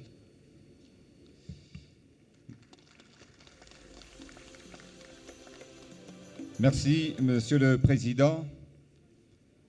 Excellences, Monsieur Évariste Ndayishimiye, Président de la République de Burundi, Président et hôte de cette 23e conférence des chefs d'État et de gouvernement du COMESA, Excellences, Monsieur William Ruto, Président de la République du Kenya et vice-président de la conférence, Excellences, Monsieur Akende Hichilema, Président de la République de la Zambie et président sortant de la conférence du COMESA, Excellences, Mesdames et Messieurs les chefs d'État et de gouvernement, Monsieur Moussa Faki Mahamat, Président de la Commission de l'Union africaine, Mesdames et Messieurs les ministres, Madame la secrétaire générale du COMESA, honorables invités, distingués délégués, Mesdames et Messieurs, c'est avec un immense plaisir pour moi d'être parmi vous ici au Burundi aujourd'hui pour ce rendez-vous annuel, le plus important pour notre organisation, le COMESA. Mais permettez-moi tout d'abord de remercier son Excellence, Monsieur Ndayishimiye, pour le magnifique banquet et spectacle d'hier soir qui témoigne de votre hospitalité qui caractérise votre pays. Nous avons été touchés par la richesse de votre culture et c'était un plaisir pour moi de partager ces moments de fraternité avec vous et votre épouse, Madame la Première Dame. D'ailleurs, je vous félicite pour votre ascension à la présidence de cette 23e conférence du COMESA et pour l'organisation réussie de ce sommet. Je vous adresse mes vœux de plein succès durant votre mandat, et convaincu que votre leadership fera progresser le COMESA au bénéfice de nos États et de nos populations. J'adresse également mes félicitations à son Excellence Akende Hichilema, Président de la République de Zambie, pour son mandat à la présidence de notre organisation, ainsi qu'à son Excellence Monsieur William Ruto, Président de la République de Kenya, pour sa ascension au bureau de la conférence du COMESA en tant que vice-président. Je voudrais aussi saluer le travail du secrétariat du COMESA pour son travail sur l'application des décisions et la mise en œuvre des programmes. Excellences, Mesdames et Messieurs, le thème de ce sommet est particulièrement important car il aborde des sujets cruciaux comme l'agriculture résiliente au climat, l'exploitation minière et le tourisme qui sont essentiels pour relever les défis actuels. Ces secteurs sont des piliers de développement durable et je remercie la République du Burundi de les avoir placés au cœur de notre coopération intra-régionale. Nous devons assurer la résilience de nos 600 millions d'habitants qui croissent de 2,7% par an et renforcer nos économies qui représentent un PIB collectif de plus de 1 000 milliards de dollars. Pour le cas de mon pays, l'agriculture est un secteur clé, pas seulement pour Madagascar, mais pour l'Afrique et le COMESA, car il représente 60% de la PIB de la population et la population en dépend et elle contribue près de 40% du PIB. Comme je le disais tout à l'heure, pour le cas de mon pays, actuellement, Madagascar est le 3e plus grand producteur du riz sur le continent africain, après le Nigeria et l'Égypte. Avec nos 36 millions d'hectares de terres arables et 80% de notre population vivant en zone rurale, nous aspirons à devenir le grenier rizicole du continent et à contribuer à l'autonomisation alimentaire de notre région. C'est dans cette optique que Madagascar déploie ses efforts pour la transformation agricole. Nous avançons ainsi vers une agriculture intensive et durable en vulgarisant les semences hybrides améliorées tout en mécanisant notre production pour accroître notre productivité, passant de 3 tonnes à 10 tonnes à l'hectare. En modernisant les pratiques agricoles, Madagascar peut et doit être une zone de transformation agricole. Nous nous sommes battus pour avoir notre souveraineté. Et aujourd'hui encore, nous allons nous battre pour notre souveraineté alimentaire, pour nos pays respectifs et pour le continent et pour notre organisation. Le secteur agricole est une arme puissante, non pas pour tuer, mais pour nourrir la population mondiale. Pour atteindre cet objectif, l'accès à la terre est une condition indispensable pour pouvoir développer une agriculture pérenne. Pour nous les Africains, et surtout pour les Malagasy, la terre est sacrée, elle est même notre identité. C'est la raison pour laquelle que nous avons priorisé la distribution de plus de 2 millions de certificats fonciers qui permettra à plus de 40% de la population malagasy d'être propriétaires de leurs terres. Nous avons ainsi mis également en place un programme qui s'appelle Titre Vert, qui consiste à attribuer une parcelle d'1 hectare de terrain aux jeunes agriculteurs et permettre aux paysans d'avoir plus de surface à cultiver et une infrastructure de base pour les soutenir. Enfin, toujours dans ce contexte pour la transformation agricole, je souhaite partager avec vous une citation que j'ai créée. Je cite: « Un bon père de famille est celui qui arrive à nourrir sa famille. Et un bon président est celui qui arrive à nourrir sa population. »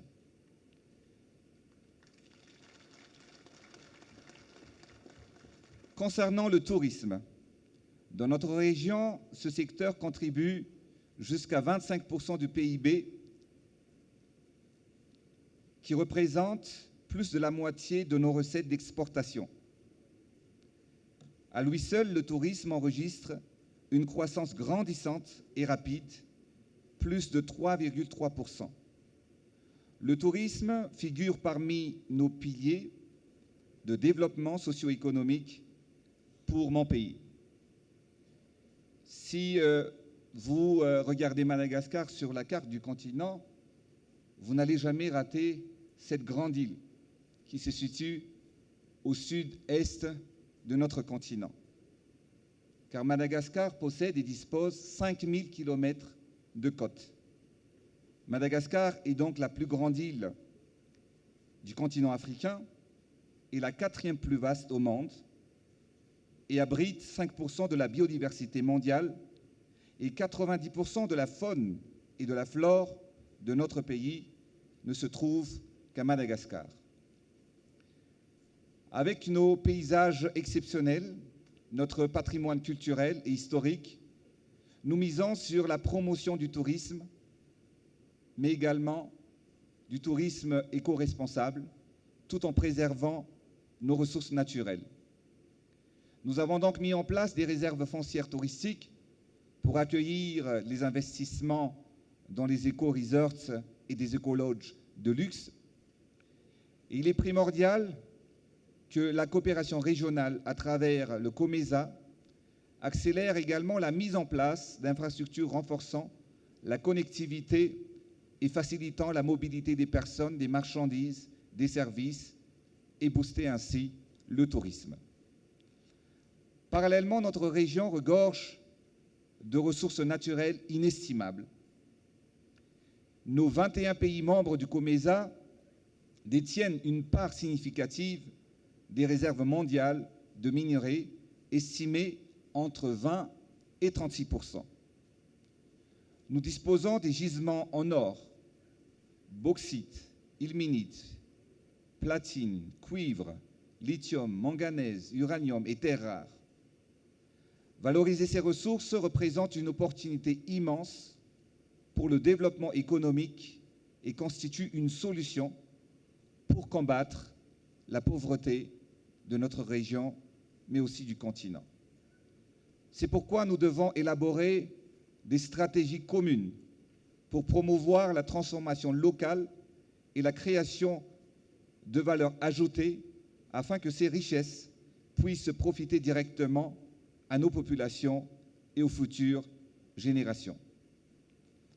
En ce qui concerne Madagascar, mon pays dispose d'importantes réserves de cobalt, de bauxite, de vanadium et de graphite, et ainsi de terres rares, ainsi également de pierres précieuses. Le secteur minier représente 33% de nos exportations et contribue considérablement aux recettes publiques. Nous avons récemment adopté de nouvelles réformes pour renforcer le cadre réglementaire et ainsi encourager les investissements responsables et gagnant-gagnant. Monsieur le Président, je tiens à vous dire que pour accélérer les échanges à travers les pays membres de la COMESA, il y a une semaine, Madagascar vient de ratifier la ZLECAf ou zone de libre-échange. Donc nous rentrons dans la grande famille d'échanges du continent. Excellences, Mesdames et Messieurs, ce sommet qui célèbre le 30e anniversaire du COMESA doit renouveler notre engagement envers l'intégration régionale et le développement durable. Il est urgent de trouver des solutions concrètes et des résultats tangibles pour honorer les missions de nos pères fondateurs. Parmi les solutions essentielles, nous devons accélérer la transformation agricole, l'industrialisation de chaque pays membre, tout en produisant et en transformant localement tout ce dont nos populations ont besoin. La transition énergétique est également une priorité, car il ne peut y avoir de développement sans énergie. Et enfin, Mesdames et Messieurs, chers leaders, Madagascar est déterminé à contribuer pleinement à la réalisation de notre vision commune, l'Afrique que nous voulons. Et c'est dans ce sens que pour la première fois depuis la création de notre organisation et de l'Union africaine, que nous présentons notre candidature au poste du président de la Commission de l'Union africaine. J'ai ainsi le plaisir de vous présenter la candidature de M. Richard Randier-Manzart. Notre candidat ici présent a été d'abord mon ministre de l'économie et des finances et ensuite mon ministre des Affaires étrangères. Grâce à son savoir-faire, son expertise et son expérience, principalement en Afrique, notre candidat possède le profil idéal pour diriger la présidence de la Commission de l'Union africaine et impulser une nouvelle dynamique pour le continent. Grâce à sa connaissance approfondie des enjeux régionaux et continentaux, il dispose de solides compétences en matière de gestion financière, de diplomatie et de relations internationales.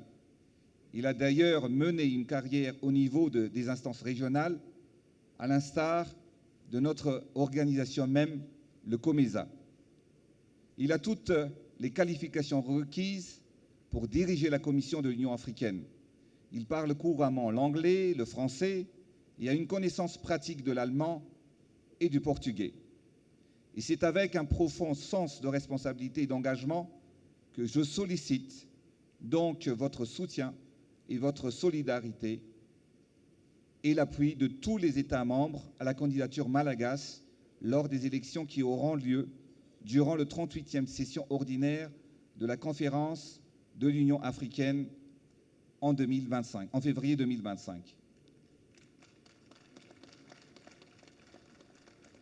Excellences, chers leaders, mesdames et messieurs, pour clore mon allocution, je réitère l'engagement indéfectible de Madagascar envers le COMESA. Nous sommes fiers de notre appartenance à cette plus grande communauté économique régionale de l'Union africaine qui joue un rôle clé dans notre développement socio-économique. Ensemble, continuons à faire du COMESA un moteur de développement et de prospérité. Je vous souhaite des délibérations fructueuses et des échanges constructifs. Vive la coopération et l'intégration régionale. Vive le COMESA. Je vous remercie de votre attention. Merci beaucoup, cher président de la République de Madagascar, pour votre allocution très riche. J'invite à présent Son Excellence M. Félix Antoine Tshisekedi Tshilombo, président de la République démocratique du Congo, pour prononcer son discours. Excellence, M. Évariste Ndayishimiye, président de la République du Burundi et président de la conférence du marché commun de l'Afrique orientale et australe, le COMESA. Excellence, M. Hakainde Hichilema, président de la République de Zambie et président sortant de la conférence du COMESA. Mesdames et Messieurs les chefs d'État et de gouvernement, M. Moussa Faki Mahamat, président de la Commission de l'Union africaine, Madame Tshileshe Mpundu Kapwepwe, secrétaire général du COMESA, distingués invités, Mesdames et Messieurs, permettez-moi de remercier chaleureusement Son Excellence M. Évariste Ndayishimiye et le peuple burundais pour leur accueil fraternel, chaleureux, qui témoigne de l'attachement profond du Burundi aux idéaux du COMESA. J'exprime également ma gratitude au président Hakainde Hichilema pour le leadership exemplaire qu'il a exercé à la tête de notre organisation régionale. C'est avec un profond sentiment de fierté et un engagement renouvelé que je m'adresse aujourd'hui à l'occasion de ce 23e sommet des chefs d'État et de gouvernement du COMESA. Ce sommet qui marque les 3 décennies de notre organisation nous réunit pour réfléchir aux moyens de renforcer notre intégration régionale dans le but de bâtir une Afrique plus forte, plus solidaire et résiliente. Le thème de cette année, accélérer l'intégration régionale par le développement des chaînes de valeur dans l'agriculture résiliente au climat, l'exploitation minière et le tourisme, est une invitation claire à l'action. Un appel à unir nos forces pour créer des opportunités solides et durables pour nos populations, particulièrement pour notre jeunesse, qui est l'avenir de notre continent. Face aux défis de notre époque, nous avons le devoir d'agir avec ambition et vision. Voyons l'Afrique comme un réseau de partenaires capables de se protéger mutuellement face aux chocs du marché mondial. Cela nous oblige à revoir notre gestion des ressources dans un contexte de course effrénée aux matières premières, tout en gardant à l'esprit que le réchauffement climatique reste une menace cruciale à surmonter. Excellences, face aux défis du continent, la République démocratique du Congo considère l'intégration non seulement comme une priorité, mais aussi comme une des voies essentielles pour sécuriser notre avenir. Notre participation au COMESA repose en effet sur cette vision de solidarité et de coopération. Je crois fermement que pour prospérer, nos économies devraient briser le cycle de dépendance à l'exportation brute de matières premières et s'appliquer à bâtir des chaînes de valeur avec vocation de transformer et enrichir nos ressources ici même en Afrique. C'est cela la clé qui ouvre inéluctablement la voie à la création d'emplois et surtout qui donne à notre jeunesse les moyens de façonner l'avenir de notre beau et grand continent.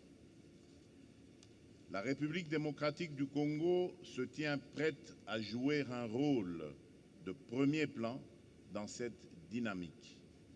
Mon pays, riche d'un potentiel agricole et minier immense, souhaite travailler main dans la main avec chacun d'entre vous pour faire de nos ressources un levier de prospérité commun, en les intégrant aux chaînes de valeur régionales pour garantir une sécurité alimentaire et énergétique solide.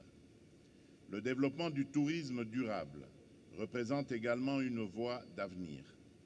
En valorisant nos écosystèmes uniques et notre patrimoine culturel, nous avons l'opportunité de transformer ce secteur en un pilier économique tout en préservant notre environnement.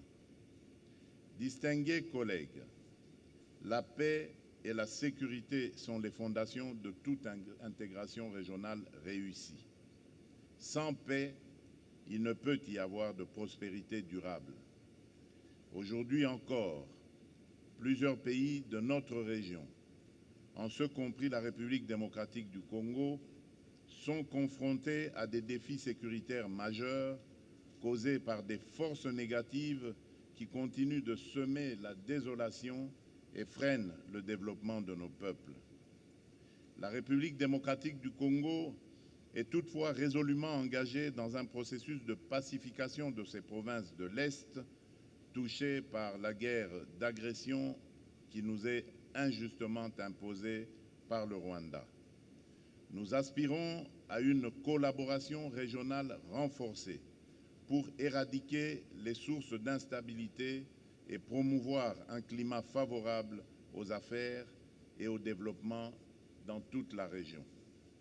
Je tiens à exprimer ma gratitude aux États membres du COMESA et à nos partenaires internationaux pour leur appui constant dans notre quête de paix. Nous devons redoubler d'efforts pour faire de notre organisation régionale un havre de paix et de stabilité.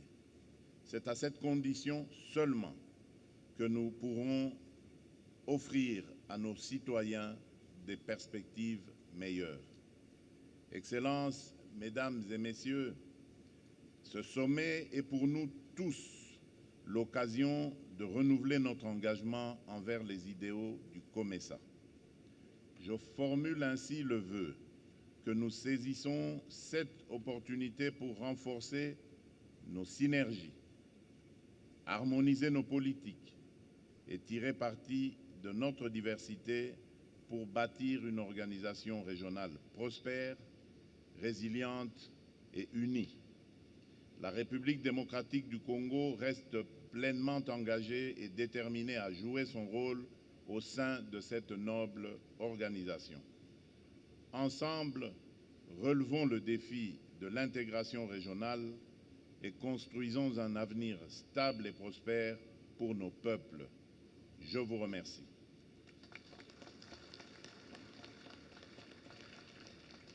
Merci beaucoup, chers frères, pour votre allocution pertinente. Maintenant, la parole est donnée à son Excellence le Président Taya Ateke Selassie Amde, Président de la République fédérale d'Éthiopie. You have your floor.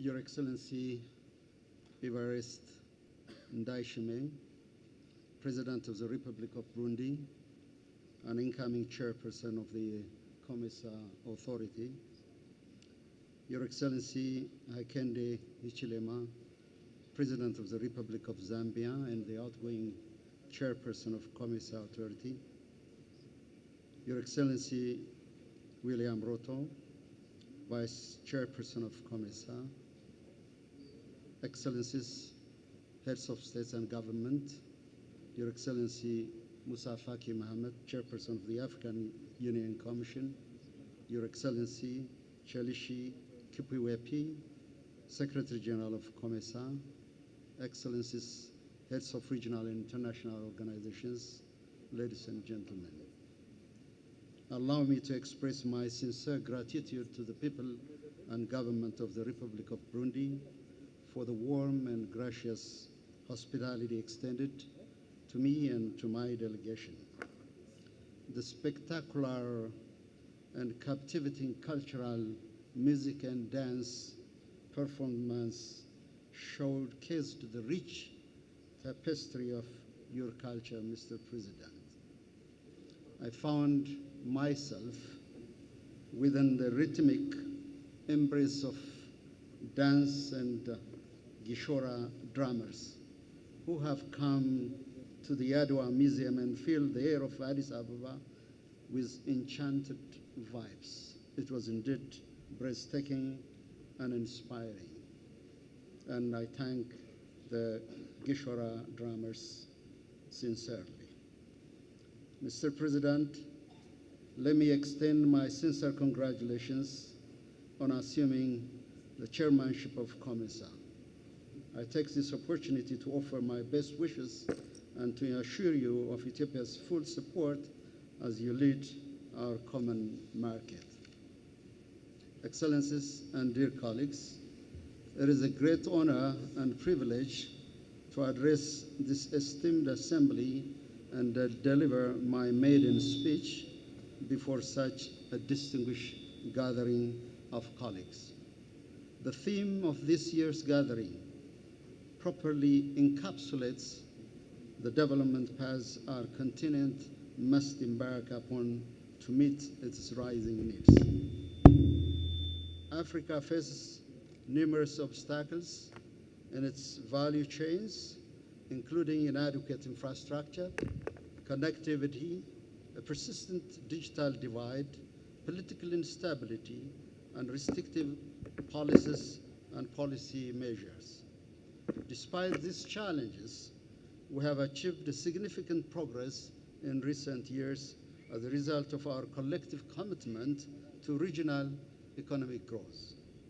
I'm convinced that the establishment of a robust regional value chain is imperative for propelling sustainable development and cultivating resilience, particularly in the face of global challenges like climate change and economic volatility. Excellencies, Ethiopia, cognizant of the urgent and need to tap the global value chain, has made significant multi-sectoral economic reform. The pillars of this reform are in the fields of agriculture, manufacturing, tourism, mining, and information and communication technology. All these are in line with the priorities of COMESA. We recognize the need to ensure food sovereignty by modernizing agriculture through technology, irrigation, and value addition to increase productivity and food security.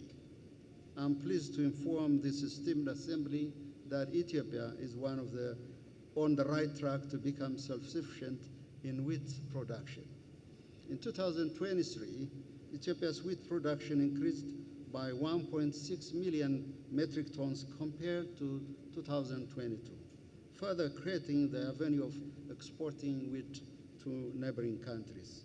We need to work in tandem to enhance regional agriculture value chains, thereby boosting collective progress and enabling us to become a significant player in the highly competitive global market. Moreover, through the adoption of heat-resistant wheat varieties with the support rendered from the African Development Bank, we have now overcome the challenges posed by climate change and expand wheat cultivation into arid lands. In recent years, we have taken several steps to enable the tourism sector to play a catalytic role in Ethiopia's inclusive economic growth. Our efforts have focused on the proper identification and development of tourism resources, strengthening the infrastructure of the existing destination and building new infrastructure. These measures have already begun to yield significant results both at the household and national level. In light of this COMESA's role in promoting regional trade, enhancing cooperation, and fostering unity is invaluable, particularly in critical sectors such as agriculture and tourism. Excellencies and dear colleagues, climate-related shock remains among the most pressing issues requiring our attention. Ethiopia's commitment to sustainable development is unwavering, as demonstrated by our proactive approach in embracing nature-based solutions. Ethiopia's Green Legacy Initiative is a pivotal project aimed at addressing environment degradation. Over the past 5 years, we have planted over 40 billion seedlings, an achievement that marks a significant milestone in our journey towards combating climate-related shocks. The national forest coverage has now increased from a mere 3% to a staggering 23.6%. Ethiopia's focus on green energy development, particularly in hydroelectric power, is a cornerstone of our sustainable development strategy. Our investment in renewable energy sources, exemplified by the Grand Ethiopian Renaissance Dam and the Koisha Hydroelectric Dam, reflect our national determination to securing sustainable energy future for Ethiopia and the East African region.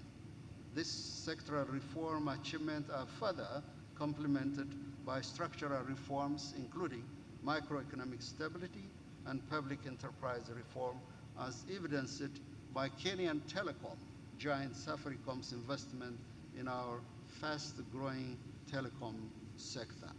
While we celebrate our progress, we must not overlook the challenges that persist. Some segments of our society have yet to fully benefit from these advances. It is our shared responsibility to ensure that no one is left behind.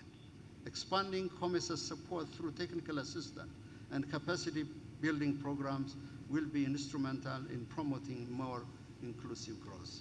Ethiopia's participation in COMESA has not met expectation over the past decades. Now we want to assure you that we will remain fully committed to working closely with COMESA Secretariat and all members to foster deeper and broader regional integration and cooperation.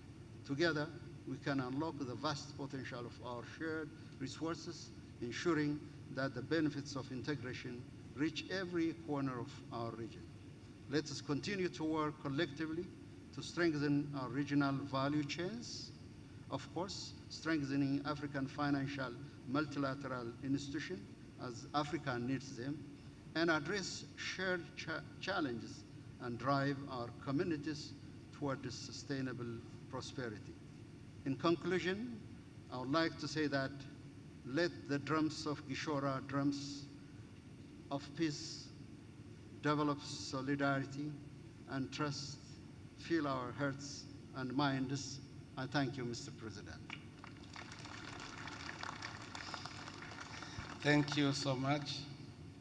Merci, Monsieur le Président, pour ce beau discours. Et comme nous terminons les discours de ceux qui s'adressent pour la première fois à la conférence, maintenant nous allons continuer avec les allocutions des autres chefs d'État et de gouvernement. Now allow me to invite my brother Samuel Ruto to deliver his remark.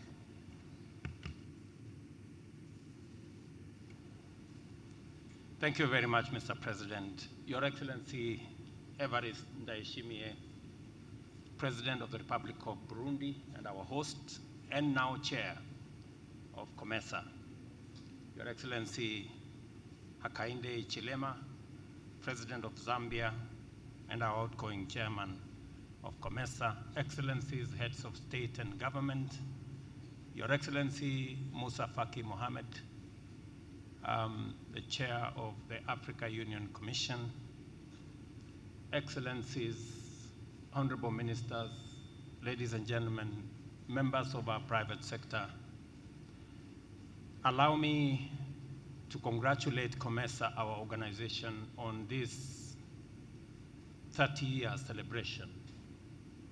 In 30 years, we have put together a momentous organization that has brought together 640 million people with a combined GDP of $1 trillion. And today, with a trade volume of 14 billion US dollars. Your Excellency, there is every reason for the drums of success to go up. There is every reason for us in this summit to celebrate 30 years of COMESA. In 30 years, Your Excellency, we have liberalized our trade. We have changed our policies. We have made it easy for goods and services to cross borders, and we have made tremendous progress. However, let me say that our trade numbers are still lagging behind.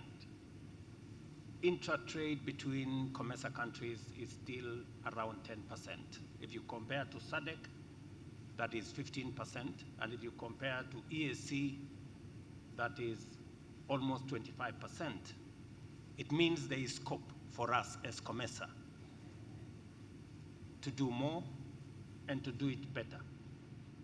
And I think the responsibility for the Secretariat is cut out on what they need to do more to make sure that intra-trade between COMESA countries goes up from the current 14 billion US dollars to maybe double that amount. Just for comparison, intra-trade volume between the 8 EAC countries is 14 billion, compared to the same 14 billion US dollars for 21 countries of COMESA. It means there is scope for us to cover. We've done well, but we can do better.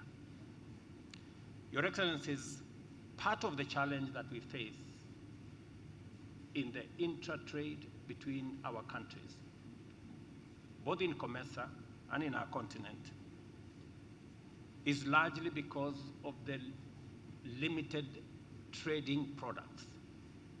It is therefore important for us to build capacity to enhance our productivity, especially in the target area of agriculture.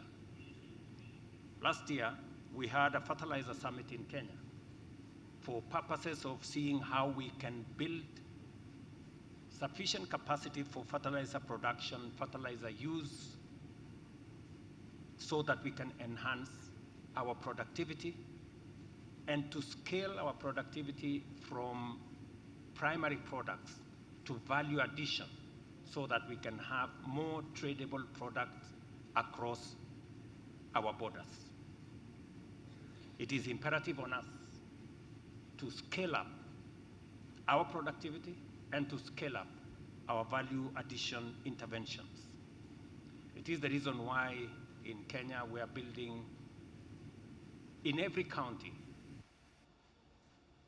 agricultural aggregation and industrialization parks to make sure that we reduce on post-harvest losses, we aggregate what we produce, and we industrialize by value addition so that we can prepare our products for sale within markets in country and markets across borders, and use the infrastructure that we have already built in COMESA, in EAC, and in ACFTA to enhance our trade volumes.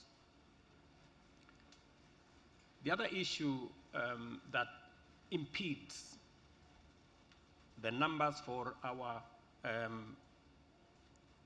trade and investment and commerce is the issue of infrastructure, which my brother HH already spoke to. Whether it is infrastructure in energy, and that's why we need transmission lines across our countries. It is the reason why we must pool our energy resources. We have huge energy deposits in Kenya, wind, solar, geothermal. We have energy resources in other parts, in Zambia, in Tanzania, in DRC, in this country, for hydro. It is the transmission lines that will make our energy reliable so that we can do more in terms of facilitating industrialization, value addition, manufacturing of the products that we produce in our countries. Infrastructure about rail and road. Today, we are in the process of concluding the first 600 kilometers in Kenya of the LAPSET corridor that will join Kenya, Sudan, South Sudan, and Ethiopia. Again, to support trade and investment.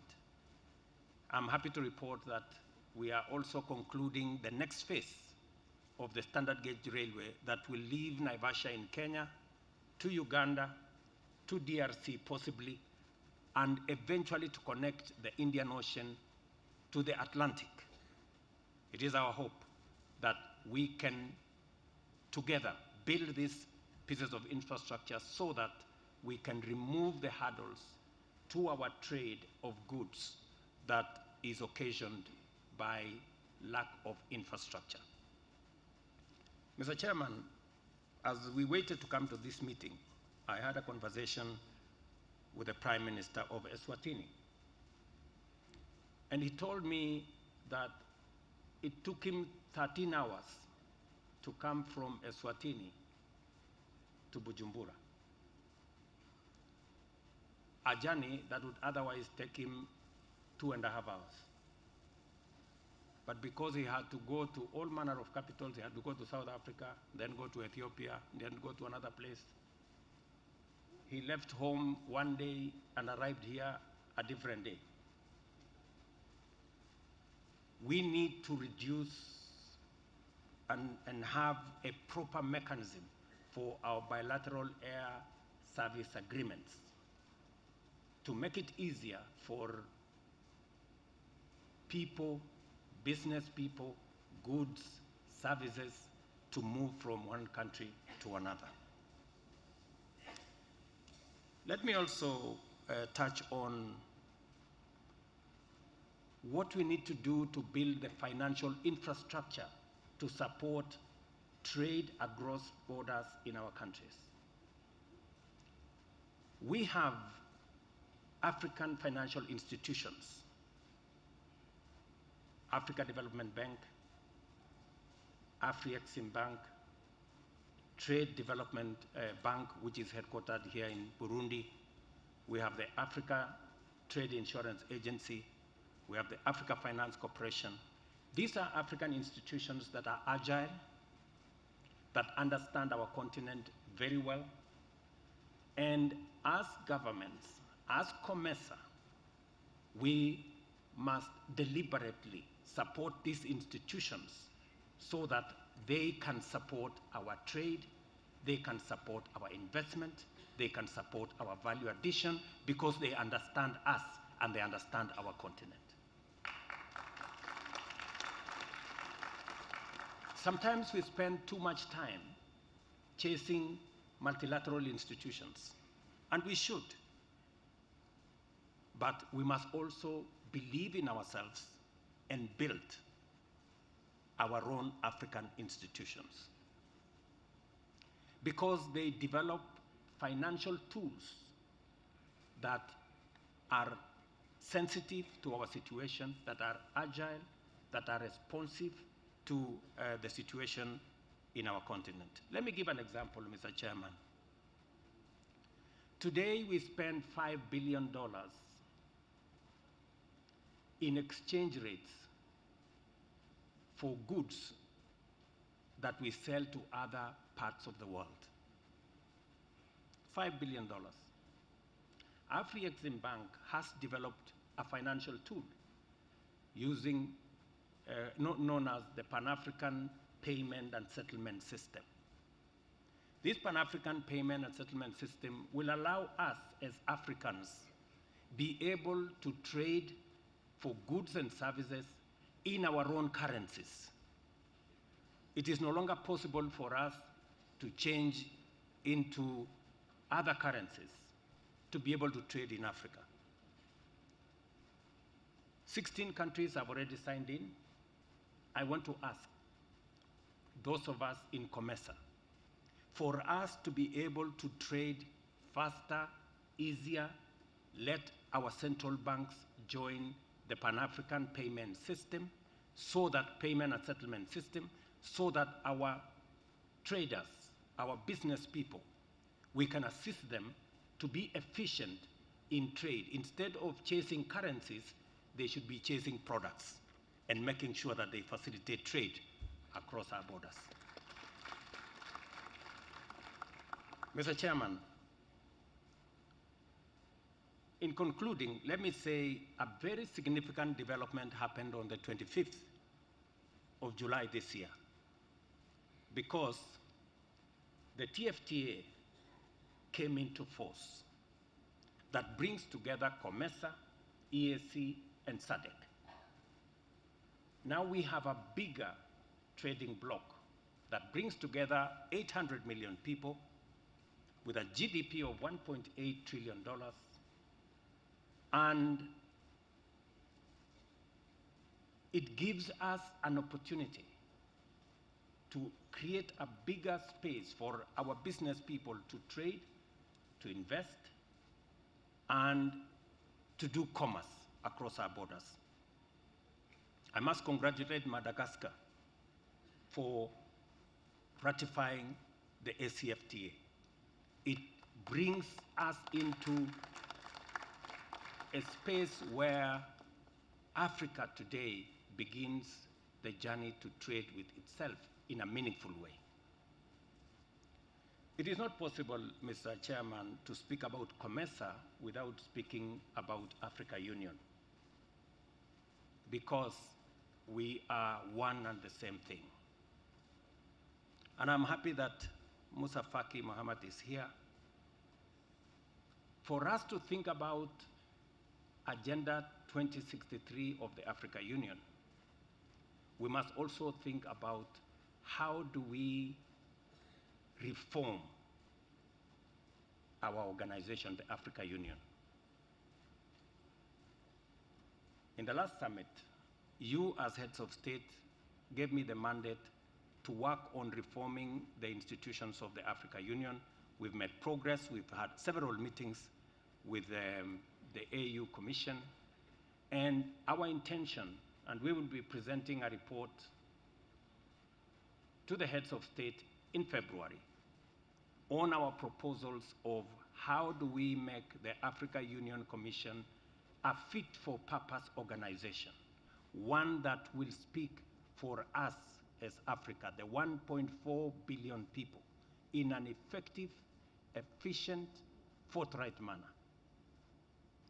Our proposal includes making the Africa Union Commission count. We have a robust, huge bureaucracy. We must give it some power for it to make decisions on our behalf. We must make the organization fit for purpose. Mr. Chairman, I know you have attended the Africa Union meetings. Africa Union must stop being an organization that makes decisions at night.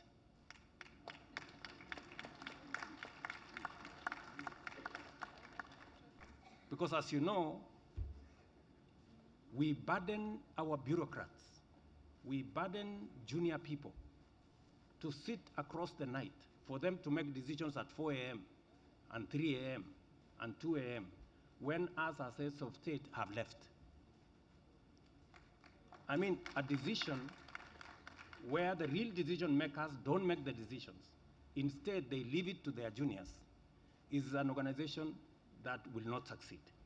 We must change the Africa Union so that it does business on behalf of the 1.4 billion people in our continent. Mr. Chairman, it doesn't make sense that we have an organization that starts a meeting at 8 in the morning one day, a meeting that ends 8 in the morning the next day, across the night. And the most important decisions are left to technocrats at 2 a.m. in the morning. I mean, surely. Number two, an organization that is not accountable is an organization that has the chance to fail. Africa Union, there's a complete disconnect between the Pan-African Parliament, which is supposed to be the people's representative to hold the Africa Union Commission to account. But the Commission reports to nobody. Parliament sits in South Africa, they never attend any meeting, and it is completely disconnected. I had a chance, Mr. Chairman, allow me, to meet with the Speaker of the Pan-African Parliament 10 days ago. And we have agreed on what kind of reform do we need to carry out in the Pan-African Parliament. Today we have 5 representatives from every country. We believe that that number is too big. We need to reduce that number to between 2 and 3. And we need to make the Pan-African Parliament a full-time organization to hold the Commission to account and to make sure that that organization is functional. And finally, Mr. Chairman, and I've taken more time, is also to have the ratification of the Africa Court of Justice so that Africans don't have to be carried to The Hague and other places whenever there are issues in our continent, that we can actually sort out our own issues as a continent whenever there are issues, that we can also sort out our trade conflicts. And I'm very happy, Mr. Chairman, that finally the UN, because the final thing I want to say is, apart from sorting out our organization, we need to silence the guns that we have always said that we should in our continent. There is still too much conflict, too much instability, too much war all over our continent. It is not possible for us to trade. It discourages investment if we don't have peace, stability, and security in our continent. I am very happy that the UN has now passed a resolution last December that going forward, the Africa Union Peace and Security Council,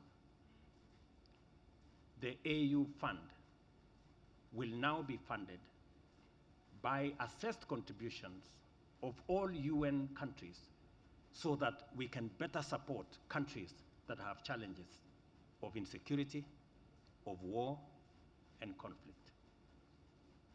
It is imperative that we secure our continent because it's the only way our business people can do trade.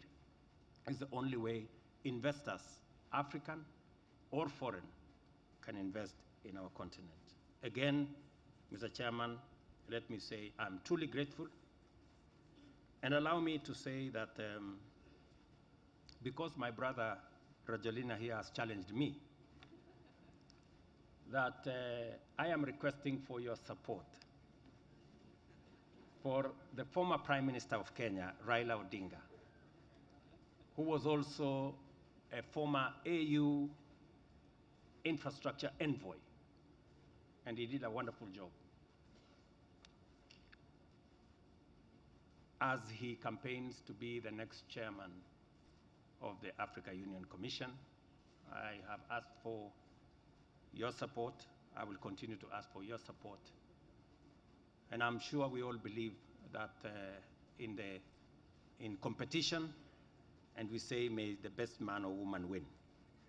Thank you very much, Mr. Chairman. Thank you so much. Now I invite the Vice President of Libya to pronounce his speech. Yeah, I'm on board. Yes.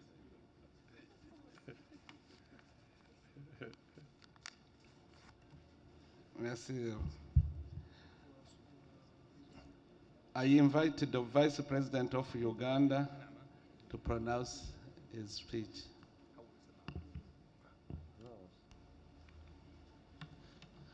Your Excellency, Hakainde Chilema, President of the Republic of Zambia and the outgoing chairperson of COMESA Authority, Your Excellency, Evariste Ndayishimiye, President of the Republic of Burundi and the Chairperson of COMESA Authority, Your Excellencies,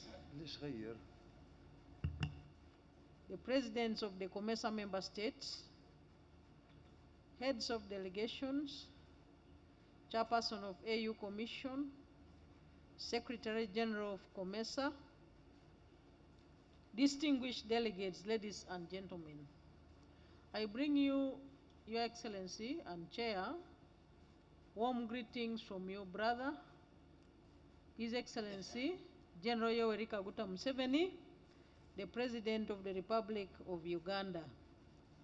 And I request you to allow me to present his message, which reads as follows. I bring and extend to you warm and fraternal greetings from the people and the government of the Republic of Uganda. I also wish to congratulate the COMESA for holding its 23rd summit and celebrating its 30th anniversary. I wish to extend my heartfelt appreciation to Your Excellency, President Hakainde Hichilema, President of the Republic of Zambia and outgoing Chairperson of COMESA Authority, for ably steering our organization for the last 1 year. We have greatly benefited from your wise stewardship. To the incoming Chairperson of COMESA Authority, Your Excellency Evariste Ndayishimiye, President of the Republic of Burundi, I would like to say congratulations upon assuming this strategically important role for the next 1 year. I also extend my gratitude to the people and government of the Republic of Burundi for the warm reception and hospitality extended to us since our arrival for this summit. Getting to the theme of the summit, accelerating regional integration through the development of regional value chains in climate resilience, agriculture, mining, and tourism, I find it important to share with you my thoughts. First, why is it important to accelerate regional integration, and why would development of regional value chains be envisaged to be one of the catalysts? Our usefulness to each other as COMESA members does not lie in our geographical closeness to each other alone, but also in our ability to solve each other's problems. Business prospers by finding out what our people want and providing solutions. In his treatise on the wealth of nations, Adam Smith noted that economies thrive through competition, capitalism, and a free market. He further opines that our individual need to fulfill self-interest results in societal benefits. Now, therefore, as individual COMESA countries pursue national interests, it is of strategic importance that we do aim at identifying what other countries in the region and beyond need and provide it. Second, ensure that fulfillment of national interests results in wider societal benefits beyond just our individual countries. How can we be able to do that? By acting in unison and synchronization. This process must be driven by the governments and propelled by the private sector. But for us to do this, there are some underlying factors we must address decisively. There are some statistics we sometimes take pride in, but when in real sense, we should feel very uncomfortable with them.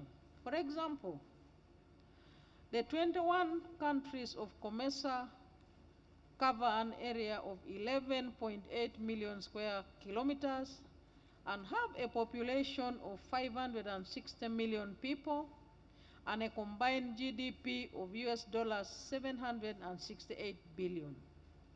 Compared to the 27 European Union member states that occupy 4.233 million square kilometers with a population of 448 million people and a combined GDP of US dollars 19.35 trillion.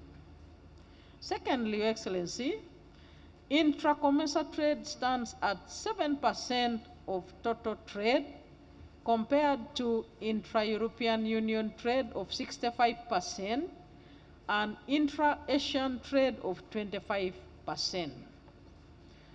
Why are we still standing at just 7% amongst ourselves, despite 30 years of dedicated efforts to boost regional trade under the COMESA, plus 13 years under the preferential trade area? Your Excellency, part of the answer lies in the Prebisch-Singer hypothesis of the 1950s and 1960s. They postulated, and correctly so, that prices of primary goods such as raw materials and agricultural products tend to decline relative to the prices of manufactured goods over time. Thus, a country needs to export more of this in order to import less of the manufactured goods, ultimately draining of foreign exchange and thus negatively impacting on interest rates or the cost of credit and raising the cost of production, among others. This perpetually keeps countries that are dependent on primary goods poor and underdeveloped. Therefore, as we try to take our theme of accelerating regional integration through the development of regional value chains in climate-resilient agriculture, mining, and tourism forward, we must deliberately move away from dependence on primary commodities. Regional value chains that are dealing in primary commodities are not a solution to Africa's or COMESA's problems. We must individually and collectively put in place the requisite regulatory and physical infrastructure and human resources to drive the industrialization of Africa in general and COMESA in particular. We must integrate on land, i.e. roads, railways, water, air, digitally and regulatory-wise. We must desist from institutionalizing non-tariff barriers to trade by concluding protocols on how to manage them rather than completely outlawing them. COMESA countries must work together to improve the size of the market rather than each country fighting to protect its small market. Your Excellency and Chair of COMESA, at the sidelines of the recently concluded United Nations General Assembly, I had the opportunity to deliver a keynote address on the third industrial development decade for Africa. My first question was, how much did we achieve during the first and second industrial development decades for Africa, and what have we achieved so far in the third one, given that it runs from 2016 to 2025? Now, from my engagement with you today, it is crystal clear that we can only usefully talk about accelerating regional integration through development of regional value chains in climate-resilient agriculture, mining, and tourism if first we are concentrating on value addition and manufactured products. Secondly, we set out deliberately to solve societal problems and address human needs. Studies and reports from reputable institutions such as COMESA, World Bank, Afrexim Bank, and UN Trade and Development indicate that by processing just 20% of the copper produced within COMESA, we would add an estimated US dollars 15 billion annually to our collective GDP. Secondly, by removing trade barriers, improving regional infrastructure, and developing agricultural value chains, we could increase the volume of trade between our countries by at least 30% over the next decade. And third, by elimination of non-tariff barriers to trade and improving market access and respect to intra-COMESA trade in staple foods like maize, rice, beans, etc., we could generate an additional $20 billion annually. Your Excellency, as I conclude, you will note that I have talked, among other things, about agriculture. You will recall that in 2003, we, under the African Union, adopted the Comprehensive Africa Agricultural Development Program and the first 10-year action plan in Maputo. In 2013, we adopted another 10-year strategy in Malabo. This 10-year strategy is coming to an end in 2025, and Uganda has been working closely with the African Union and its member states to develop the Comprehensive Africa Agriculture Development Program Strategy and Action Plan 2026-2035. Therefore, Uganda will be hosting an extraordinary assembly of the African Union heads of state and government on 9 to 11 January 2025 in Kampala to endorse the strategy and the action plan. We shall be very pleased to host you, Your Excellency, as we deliberate on the way and a very important strategy and action plan that is hinged on building resilient agri-food systems on the continent. You will appreciate, Your Excellency, that a continent and people that cannot feed themselves cannot guarantee their future. Hence, the importance of us coming together to deliberate on how to build strong agri-food systems for both agro-based industrialization and food self-reliance on the continent. I thank you all. That is the message, His Excellency the President. Thank you so much, SS Vice President of Uganda. Now, I call upon His Excellency the Prime Minister of Eswatini.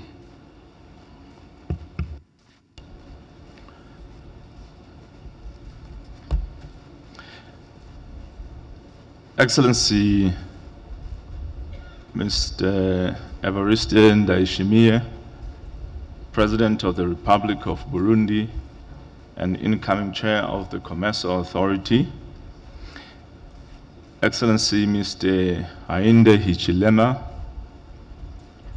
President of the Republic of Zambia and outgoing Chairperson of the COMESA Authority, Excellencies, Heads of State and Government, distinguished colleagues, ladies and gentlemen, it is both a privilege and an honor for Eswatini to be present at this significant gathering, and I bring with me warm greetings from His Majesty King Mswati III and Head of State of the Kingdom of Eswatini, Her Majesty the Queen Mother, and the people of the Kingdom of Eswatini. Allow me to begin by extending our sincere gratitude to the government and the people of Burundi for their warm hospitality, hosting us here, a reflection of the unity and solidarity that COMESA stands for.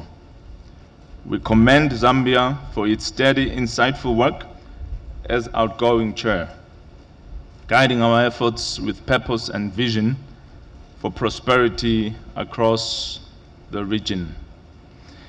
As we gather under the theme of accelerating regional integration, Eswatini is committed to ensuring that our natural resources truly serve our people.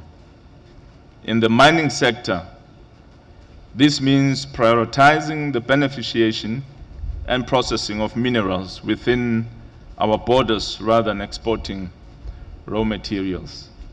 This approach not only maximizes economic benefits, but also fosters job creation and skills development right at home. We are excited to announce the establishment of a national mining company that will act as a gateway for responsible partnerships and substantial investments, amplifying our shared commitment to sustainable community-centered mining within COMESA. Excellency, Eswatini's unique cultural heritage and biodiversity hold tremendous potential to captivate the world. To unlock this potential, however, we need to address structural gaps in accessibility, particularly in the area of transport and logistics. Developing tourism means making our sites appealing and easily reachable, which requires direct flights from established global travel hubs and a more flexible visa regime to welcome more visitors. Within the COMESA region, collective steps like harmonizing visa requirements, promoting and strengthening regional travel can transform our individual destinations into a unified, sought-after tourism corridor. This vision supports our shared aim to build resilient, climate-conscious tourism industries that empower local communities and drive sustainable economic growth. For Eswatini, agriculture has long been a fundamental sector, sustaining our people and driving economic growth. However, as climate change affects rainfall patterns, crop yields and food security, Eswatini is implementing adaptive measures to strengthen climate resilience. We believe in moving beyond subsistence farming by encouraging commercial agriculture, in particular contract farming of high-value crops that embraces climate-smart solutions, including water-efficient irrigation systems and sustainable farming practices. To further enhance our agricultural resilience, Eswatini recognizes the value of regional cooperation. By collaborating with COMESA member states, we can expand access to climate-tolerant crop varieties and improve cross-border trade for agricultural products. The development of a regional agricultural value chain can link producers to broader markets, stimulate agribusiness, and ultimately improve food security across our region. For Eswatini, this approach aligns with our aim to transform agriculture into a driver of rural development and poverty reduction. Excellencies, in Eswatini, we are guided by the principle of Ngwe, an ethos of moving with speed to implement and expedite impactful change. This spirit of agency aligns perfectly with COMESA's mission to fast-track integration and realize shared goals swiftly and effectively. We hope to inspire the same momentum within COMESA, emphasizing that timely action and collaborative efforts are essential for regional resilience and prosperity. With this collective resolve, we are confident that our ambitions will transform from plans to meaningful impact for our nations. Eswatini is primed for investment with opportunities across key sectors that position us as a strategic entry point into the wider COMESA and African markets. We have worked to create an enabling environment equipped with targeted reforms and support structures to welcome investors who share our vision for sustainable growth. By partnering with us, investors can not only benefit from a market ripe with potential, but also contribute to the transformative journey of Eswatini and the COMESA region. Our doors are open for partners who see Africa's promise and are eager to help us realize our shared dreams of economic advancement and regional integration. The foundation of all these ambitions, however, lies in peace and stability. Without them, our shared vision of robust trade, economic growth, and development within COMESA cannot be realized. peace and stability create the confidence that encourages investment, allows business to thrive, and facilitates the free movement of goods and people across our borders. Eswatini is committed to maintaining and promoting peace within our borders and throughout the region, because we understand that sustainable development depends on it. As a bloc, we must prioritize collaborative peace-building efforts and ensure strong governance and work actively to resolve conflicts, as only then can we cultivate an environment where trade and economic progress flourishes. In closing, Eswatini's unwavering commitment to COMESA's vision is reflected in every sector we invest in, from sustainable mining and accessible tourism to resilient agriculture and a welcoming investment landscape. By deepening our integration across these areas and upholding peace and stability, we are laying the foundation of a stronger, more interconnected, and prosperous region. Together, through COMESA, we are capable of achieving the resilience and prosperity our citizens deserve, forging a legacy that uplifts all members of our community. I thank you. Thank you so much. Maintenant, je voudrais inviter Excellence le Premier ministre de Djibouti pour prononcer son discours.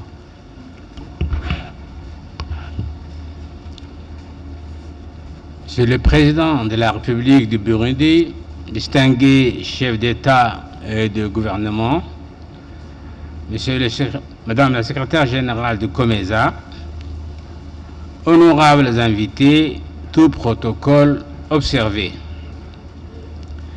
Je voudrais tout d'abord exprimer mes gratitudes au gouvernement et au peuple du Burundi pour l'accueil chaleureux qui nous a été réservé. Et je félicite le président du Burundi et désormais président en exercice du COMESA et le président de la Zambie, président sortant, pour le travail accompli. Je remercie aussi et je félicite aussi le président Ruto qui devient vice-président de COMESA, de notre organisation. La République de Djibouti, fidèle à ses engagements, se reconnaît pleinement dans le thème de ce présent sommet. Nous sommes persuadés qu'il est de notre intérêt commun de progresser dans cette vision stratégique et faire partie des marchés régionaux plus intégrés. Djibouti, en tant que nation, avec un potentiel touristique unique, voit dans le développement de la connectivité régionale une opportunité cruciale pour renforcer l'intégration et attirer davantage de visiteurs dans notre région de COMESA. Cependant, il est essentiel de mobiliser les financements nécessaires pour cette ambition.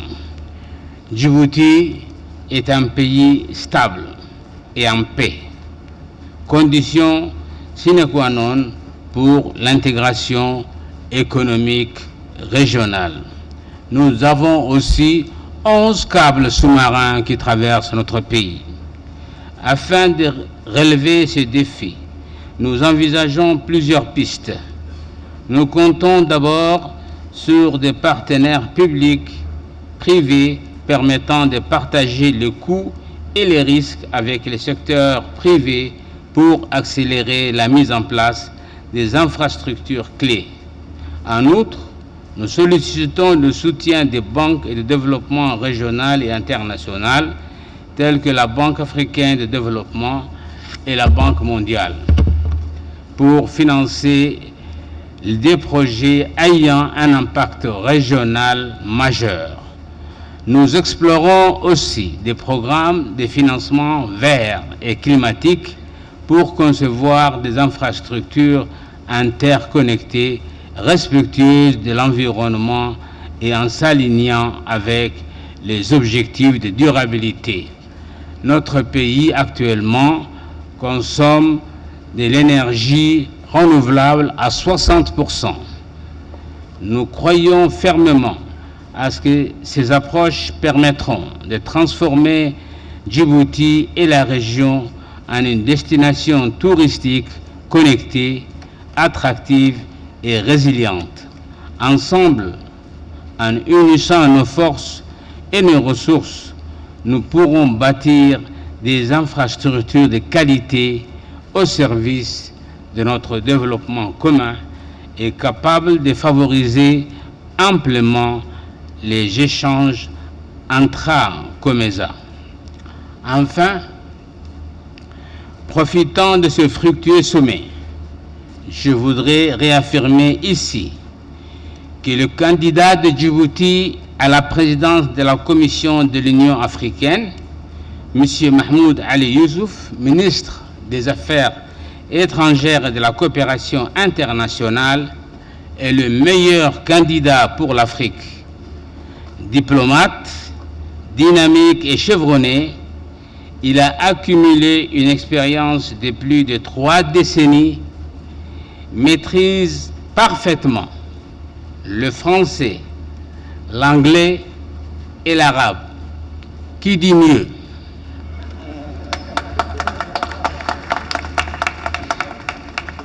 Il pourra sans aucun doute porter les espoirs de tout un continent pour un avenir promoteur auquel nous aspirons tous, où la paix et la démocratie permettront de soutenir un développement social et économique dans un environnement meilleur pour tous les Africains, à l'instar des autres chefs d'État et de gouvernement. Je suis presque certain que le président William Ruto du Kenya et le président de Madagascar vont soutenir aussi notre candidat. Je vous remercie.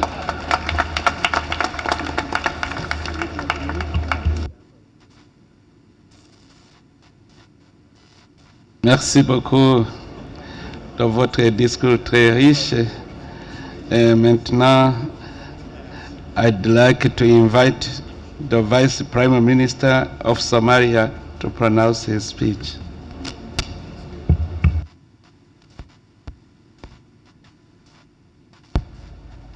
Honorable His Excellency Evariste Ndayishimiye, the President of Burundi,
His Excellency Evariste Ndayishimiye, the President of Burundi, and the Chair, Heads of States, Governments, Excellencies, other dignitaries, greetings to you all. It's with great honor that I address this esteemed summit of COMESA on behalf of the Republic of Somalia, representing my President Hassan Sheikh Mahmoud, who could not attend here today, but I bring his well wishes and greetings to the President of Burundi and the people of Burundi and the larger summit. Of course, I extend my heartfelt gratitude to the Republic of Zambia for their successful stewardship under the leadership of their President, Hakainde Hichilema, for our last summit as the outgoing chair. I express also our profound appreciation to the people and the esteemed leadership of Burundi for convening this important summit and the warm welcome and hospitality extended to all of us. The Federal Republic of Somalia is in particular is deeply grateful to the Republic of Burundi as one of the key troop contributing countries to the African Union transmission mission in Somalia. The sacrifices made by the Burundian troops have played a crucial role in supporting our efforts to regain peace and stability. We thank you very much on behalf of our people.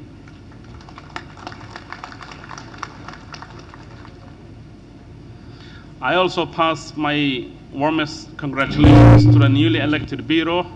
We're confident in Burundi's leadership as chair, Kenya as vice chair, and Zambia as rapporteur. Somalia looks forward to working closely with the Bureau, supporting their efforts to advance our shared vision of a peaceful, secure, and prosperous COMESA region. Together, I'm certain we will achieve remarkable progress. It is in settings of this nature that we can reflect on the urgent needs and aspirations of our member states under the theme of accelerating regional integration through development of regional value chains and climate-resilient agriculture, mining, and tourism. Since our last COMESA summit, Somalia has taken a transformative approach under the leadership of President Hassan Sheikh Mohamud, marked by significant reforms in governance, security, and economic stability. Transition to democracy and the finalization of the constitutional review process has been a long, elusive goal for the Somali people. It's indeed very important to note that despite the massive progress in recent years across our member states, the absence of peace and prevalence of conflicts in many regions of the continent has and continues to hinder our efforts to trade freely and collectively prosper as a continent. Undoubtedly, the best way to keep peace and enhance prosperity is to invest in good governance and sustainable political institutions. It is on this note that Somalia strives to achieve goals agreed upon by COMESA, as well as the African Union, that of upholding democratic principles, constitutionality, and human rights.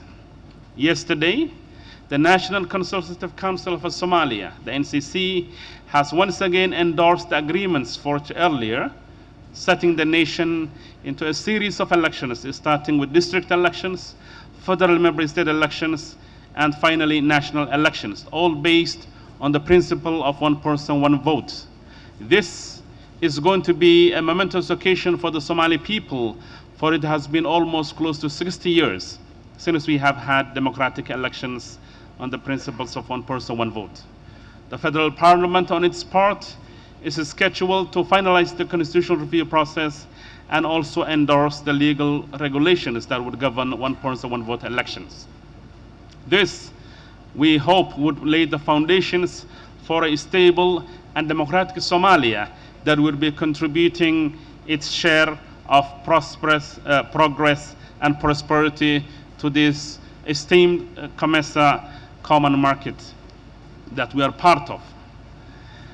Ladies and gentlemen, in my conversations with some of the heads of states here, I was delighted to note that there are significant Somali business communities in their countries, and they take pride in the role that Somali communities play in contributing to their economy. And of course, with the resurgence of the Somali state as a viable institution, the Somali people and the Somali state look forward to playing an important role in contributing to this $14 billion trading entity of ours, COMESA, and enhancing it to even much higher levels. As President William Ruto noted, it is important that this accounts for only about 10% of our potential. I think we have a lot of room to improve our intra-COMESA trade. And Somalia, as a country that is strategically located in the Red Sea area and the Indian Ocean, can certainly contribute to a better trading among our member states, but also connecting many of our land-linked countries to the broader global supply chains. Ladies and gentlemen, the attainment of peace and security is, in addition to good governance, a necessary prerequisite for economic growth, integration, and prosperity. We are glad to note that in the security front, the Somali National Army and the different levels of the security forces have achieved significant gains in their fight against Al-Shabaab. And of course, with the help of our partners, we have regained and liberated a number of districts and regions, and millions of Somalis that used to live under Al-Shabaab are now enjoying the benefits of living in a freer and a more under the government control. Ladies and gentlemen, the ATMIS mission, that at its height in the previous format of AMISOM and ATMIS used to be over 20,000 personnel contributed by our African brothers and sisters, is now phasing out. As you are all aware of, what used to be at its peak about 20,000 is getting to less than half of that. And it's going to be transitioning into a mission that is going to be more focused and streamlined to the needs of our armed forces. And gradually, the Somali security forces will be taking over the responsibility of peace. Despite these positive developments, we remain grateful to the countries from Burundi to elsewhere across the continent who have contributed to keeping peace in Somalia in the past. But we are glad to report that soon we will be able to take charge of our security on our own, as we are heavily investing in the training, capacity building, and reorganization of our armed forces.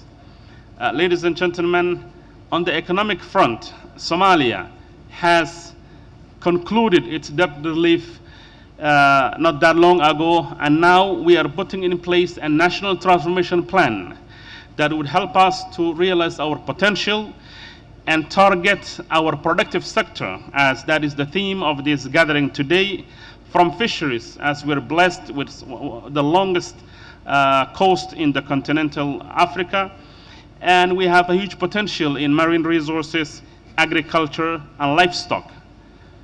But we remain cognizant of the fact that investment in infrastructure is important for all the member states so that we can trade together in a much more meaningful way and impactful manner.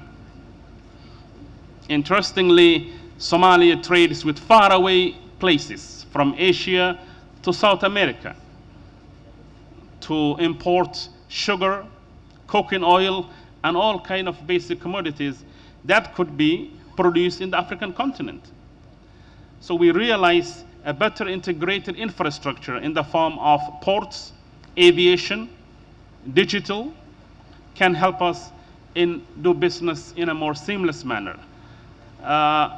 Furthermore, I would like to highlight that Somalia has indeed departed with its history of humanitarian crisis and conflict, and the testimony of that can be provided in the following observations. Somalia is one of the 3 African states that is member of the UN Security Council. Somalia has not only successfully defeated Al-Shabaab, but also has become an active member of the East African Economic Community. And it will continue to play a useful role in the COMESA club also. One of the last testimonies and developments in this month in Somalia is the arrival of the Turkish naval ship with the state-of-art capabilities in oil and gas exploration, a prospect that is vast in the Somali seas as well as the land. So while the world used to, send troops and maybe food items to Somalia in the past, now we're getting into a stage of partnerships in terms of economic growth and strategic engagements in oil sector, in fisheries, and in other productive activities that COMESA members are also highly interested in. Ladies and gentlemen, despite these good developments across the economic sphere, the political and social developments, there are challenges. And one of those challenges sometimes arise in the form of some of our neighboring countries that at times infringe on the rights of Somalia's sovereignty in the form of Ethiopia's MOU with the region of Somalia not that long ago. Somalia remains committed to respecting the principles of COMESA and the African Union, that of sovereignty and territorial integrity that ought to be upheld at all locations. In conclusion, we as the African continent at large and the COMESA member states in particular must also take stock of the global dynamics, conflicts and changes that can have serious impact on our economies, while we also need to keep an eye on opportunities that come our way. Developments in the Middle East, the Red Sea area, conflicts in Ukraine and other places have had and shown a profound impact on our development aspirations. They have disrupted our supply chains, have an impact on our food security and the debt crisis. It is therefore crucial that we further strengthen our trading lines, integrate our economies, accelerate the infrastructure developments and projects that would increase the prospect of doing business and in the arena of land, transport, aviation, digital and ports, as I mentioned earlier. Electricity is another important infrastructural element that needs further integration. Africa consumes less than 1% of industrial energy as compared to maybe Germany and France consume more energy in industrial production than the whole of Africa. Those kind of numbers should tell us that we need to improve in that arena. Ladies and gentlemen, let me conclude that Somalia remains committed to being an active and a proactive member of the COMESA family. We hope to present opportunities for trading with different members and also capitalize on the opportunities that this forum provides. Once again, I would like to thank the organizers, the people of Burundi, the president of Burundi, and the management of COMESA for this important gathering. Thank you very much. Thank you so much. Now may I invite our Secretary General of COMESA to pronounce his speech. The floor is yours, Madam.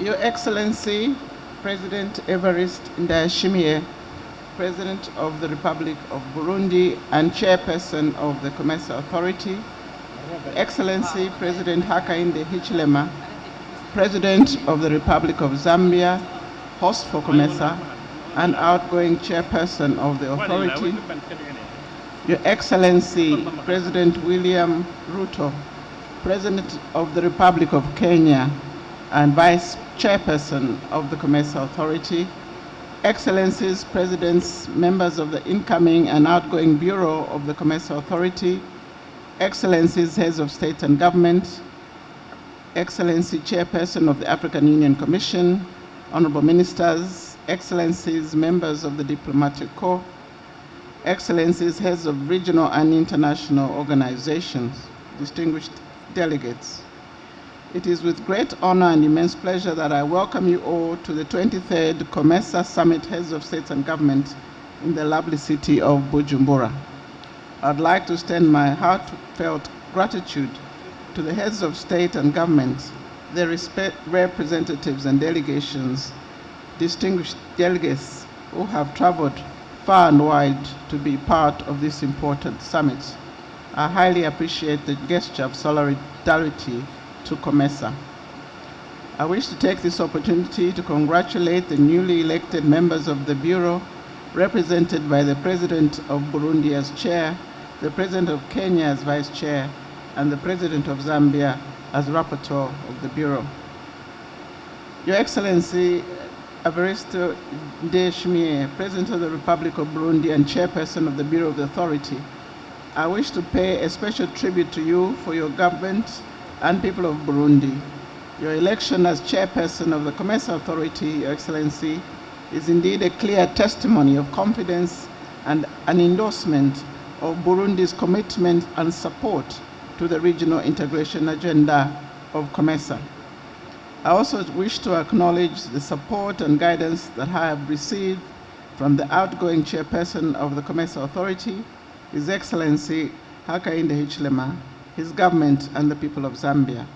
The Republic of Zambia has been at the helm of COMESA during the past 16 months. Your Excellency, during your tenure, COMESA attained several economic integration milestones. For instance, significant progress has been made in facilitating intra-regional trade through various interventions, including customs border management, simplifying clearance procedures, digitalization of trade instruments. In addition, the Regional Food Balance Sheet Initiative has been expanded, as well as enhancing target value addition and competitiveness of local products. It is also a period during which the Access to Clean Energy program for Eastern and Southern Africa, targeting 100 million beneficiaries, including women, was launched in June 2024. Great appreciation goes to the World Bank for the support to this timely program that aims to fill the gap of access to energy for millions of women and men in the region. Further, the last 16 months have been a period during which efforts have been enhanced to guard against the region against epidemics and disease across border through cross-border coordination of member states on prevention, local production of pharmaceutical products, timely response to disease outbreaks using a One Health approach which focuses on people, animals, and plants. In addition, it has been a period of continuous growth of COMESA institutions and promotion of investments and access to markets, including for women and SMEs. To the outgoing Chairperson of COMESA Authority, I would like to say thank you for your visionary leadership. Excellencies, Heads of State of Government, Honorable Ministers, ladies and gentlemen, we convene at a pivotal moment in the COMESA history when we are celebrating 30 years of COMESA existence. The journey from 1994 has been filled with great achievements and challenges, as well as lessons and opportunities that we must seize for the future. Allow me to highlight some of COMESA achievements over the years. On economic integration, trade, we have established the COMESA Free Trade Area.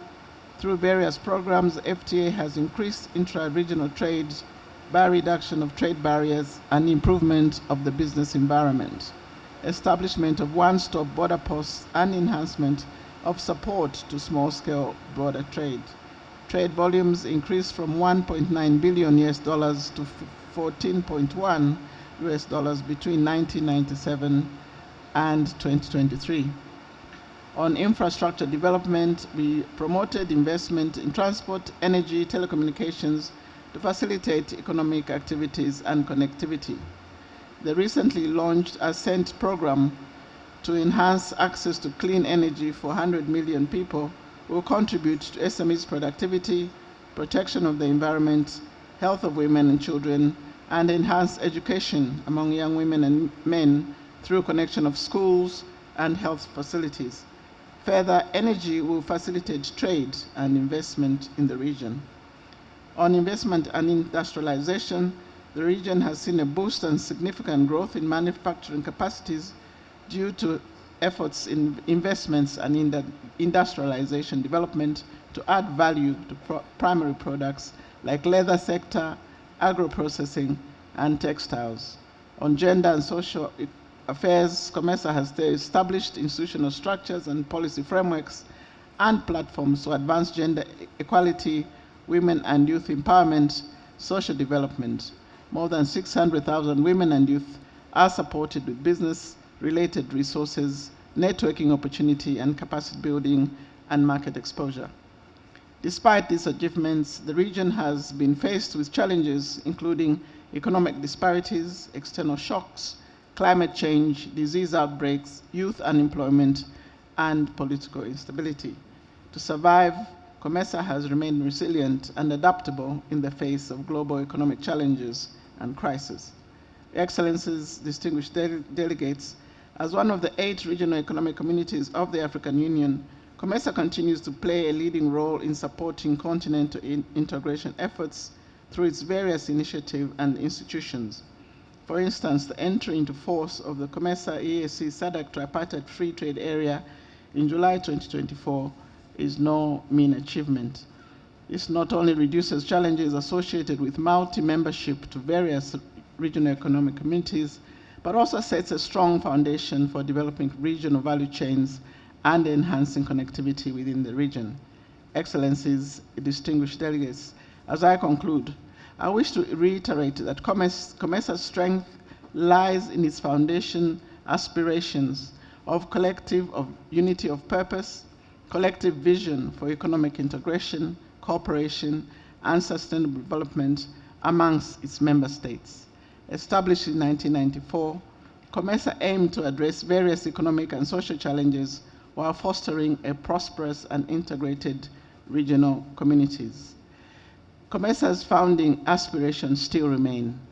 By standing together, we can overcome the challenges and external threats we face and realize the full potential of our region. I'm convinced that with our collective commitment, determination, and wisdom, this summit will take a major step forward in COMESA's journey towards prosperity. I thank you all for your dedication and commitment, and I look forward to a fruitful and inspiring summit. I thank you. I thank you, Madam SG, for your good statement, and I congratulate you for your commitment and for your wonderful work you are doing since your appointment in COMESA. À présent, je voudrais inviter le président de la Commission de l'Union africaine à prononcer son discours, lequel je remercie pour avoir voulu participer dans ces assises au nom de notre organisation continentale commune dont le COMESA fait partie. Vous avez votre temps pour votre discours. Merci, Excellence Monsieur le Président Évariste Ndayishimiye, Président de la République du Burundi, Président en exercice du COMESA. Excellences, Mesdames et Messieurs les chefs d'État, de gouvernement et de délégation, Mesdames et Messieurs les ministres, Madame la Secrétaire générale du COMESA, Monsieur le Secrétaire exécutif de l'UNECA, Monsieur le Directeur général de la ZLECAF, Monsieur le Directeur général de Africa CDC, distingués invités, Mesdames et Messieurs. J'éprouve un immense plaisir de participer au 23e sommet du COMESA, qui correspond également au 30e anniversaire de celui-ci. Joyeux anniversaire. Je voudrais également exprimer mes sincères remerciements à son Excellence, Monsieur le Président Évariste Ndayishimiye, au gouvernement et au peuple burundais pour l'accueil chaleureux au rythme de ces tambours célèbres, fierté de la culture africaine et reconnue comme patrimoine de l'humanité, ainsi que de l'hospitalité qu'ils nous ont réservée. Dans le panorama pas toujours reluisant des communautés économiques régionales, le COMESA fait figure d'une organisation en vie, en action, en termes d'échanges commerciaux et surtout d'intégration régionale qui va bien au-delà des limites de ces 31 pays membres. Championne en un certain sens de l'intégration des marchés avec des instruments et des institutions très solides, le COMESA a inspiré les négociations de l'accord créant la ZLECAF, à partir de l'expérience des négociations de la zone de libre-échange tripartite. Je suis informé que les trois communautés, COMESA, ECA et la SADC, s'activent à faire de l'opérationnalisation de la zone de libre-échange tripartite une réalité et sont prêtes à analyser comment elle peut, avec la ZLECAf, accélérer l'intégration continentale.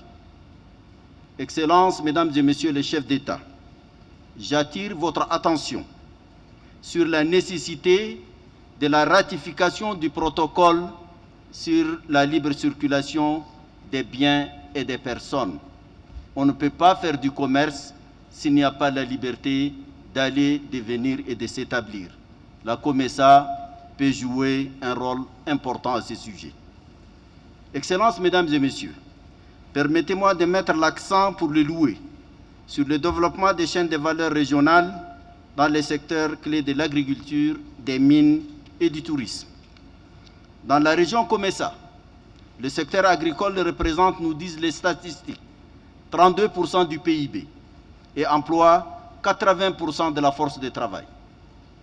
Pour faire face aux défis liés au changement climatique et à l'accès encore fort limité à la technologie, le COMESA collabore étroitement avec l'Union africaine à travers l'agenda 2063 et les engagements de Malabo sur le développement de l'agriculture. Ce partenariat appuie le développement des plans nationaux d'investissement dans le domaine de la sécurité alimentaire. Bien plus, COMESA participe dans la mise en œuvre de la stratégie post-Malabo visant le développement des systèmes agroalimentaires résilients, incluant l'irrigation et la gestion des eaux, la formation de plus de 100 000 agriculteurs au phénomène de changement climatique, ainsi que la plateforme digitale sur les données relatives aux transactions commerciales en est une illustration concrète. Dans le domaine des mines, l'Union africaine a développé une vision continentale. Je suis heureux de constater que COMESA s'aligne parfaitement sur cette vision, avec l'objectif de promouvoir l'augmentation de la valeur ajoutée de cette ressource pour accroître sa contribution au PIB, aujourd'hui estimé à seulement 10%. Dans le secteur du tourisme, qui constitue 7,2% de la richesse de la région, je me réjouis que COMESA appuie les pays membres dans le développement des pratiques durables, de l'amélioration des infrastructures touristiques et le marketing digital. Avec tous ces atouts, il n'y a point de doute que COMESA devient un hub compétitif qui attire d'importants investissements dans les secteurs de l'agriculture, des mines et du tourisme. Vos efforts établissant les liens entre les recommandations du secteur privé à travers le forum de business organisé il y a 3 jours et le secteur public méritent également d'être soulignés. Excellences, Mesdames et Messieurs, bien que COMESA est un marché commun de l'Afrique orientale et australe, dont la vocation est principalement économique et commerciale, il n'en demeure pas moins qu'il aborde lors de ces réunions l'épineuse question de paix et de sécurité tant régionale que continentale. Je voudrais saluer le travail du comité des sages du COMESA ainsi que l'engagement de la secrétaire générale qui assiste à toutes les réunions entre l'Union africaine et les communautés économiques régionales à ce sujet. Il me plaît de souligner le privilège pour la Commission de l'Union africaine d'avoir une collaboration étroite avec COMESA en matière de paix, de sécurité et de gouvernance à travers 3 composantes clés que sont la méthodologie d'évaluation de la vulnérabilité structurelle, l'agenda de la jeunesse, paix et sécurité, dont le président Évariste Ndayishimiye est champion, et l'observation des élections, dans une approche globale, y compris les suivis respectifs des recommandations des missions conjointes d'observation électorale. Le COMESA comprend 21 membres appartenant à presque toutes les communautés économiques régionales du continent, à l'exception de la CEDEAO. Cet espace géographique connaît une situation sécuritaire des plus difficiles. En effet, de la Libye au Mozambique, en passant par le Soudan, la Corne de l'Afrique, les Grands Lacs, des défis sécuritaires importants se posent à nous. Et si nous ne faisons pas attention, risquent de s'imposer à nous. Comprenez bien ce que je voudrais dire. L'Union africaine, à travers ses instruments, notamment le Conseil paix et sécurité, ses envoyés spéciaux et autres missions, s'active à la résolution de ces conflits anciens et nouveaux, tout en appréciant vos efforts dans la recherche des solutions à ces différentes crises. Il est fortement souhaitable que les décisions et autres recommandations de vos assises soient en conformité avec celles des instances continentales en charge de la question. Le Conseil paix et sécurité, malgré ses faiblesses, voire contradictions, demeure jusqu'à preuve du contraire l'instance fêtière du continent en matière de paix et de sécurité. Il m'a été donné de constater des incohérences, voire des contradictions dans les décisions du CPS et entre celles-ci et celles prises au niveau inférieur, celui des communautés économiques régionales. Ce n'est pas pour la première fois que je le souligne. Étant à la veille de la fin de ma mission à la tête de la Commission de l'Union africaine, il est de mon devoir d'insister sur cette question qui risque de discréditer notre architecture de paix et sécurité dans son ensemble, et particulièrement son organe principal, le CPS. Excellences, Mesdames et Messieurs, depuis 2017, il a été engagé une réforme institutionnelle et financière de l'Union africaine. Le président William Ruto en a parlé avec beaucoup de relief. Je voudrais saisir cette occasion pour vous rappeler que les deux chefs d'État qui ont été chargés de cette réforme appartiennent à la COMESA. Le président Paul Kagame, dont je profite pour saluer le courage et l'engagement, et le président William Ruto qui a pris les relais. Et vous savez bien que les Kenyans savent prendre les relais, au propre comme au figuré. Et donc, connaissant son engagement, je suis sûr que cette réforme utile, urgente, indispensable soit une réalité. Le président Ruto a parlé du Parlement panafricain. C'est vous, les États membres, vous en avez fait un organe consultatif. Il doit être un organe délibérant. C'est mon point de vue, je l'ai défendu depuis que je suis à la tête de cette commission. Il est important vraiment que des décisions courageuses soient prises, et puisque vous constituez plus de 40% des États membres de l'Union africaine, les décisions prises au niveau de COMESA sont importantes, à la limite déterminantes. Ai-je besoin de terminer au terme de ces mots en réitérant en guise d'au revoir mon indéfectible attachement à l'esprit de franche et efficace collaboration entre les communautés économiques régionales et l'Union africaine, que j'ai continué à entretenir et chercher à rendre audible tout au long de mes 2 mandats à la tête de la Commission de l'Union africaine. Cet attachement, je le souhaite vivement durable et continu, même au-delà de la fin imminente de ma mission. Je constate que les 4 candidats à ma succession sont tous membres des pays de la COMESA. Certains d'eux sont présents. Je connais certains, ils ont des capacités certaines. J'espère que les relais soient pris et soient pris courageusement. Faire mieux que ce que nous avons pu faire. L'Union africaine a besoin de réformes.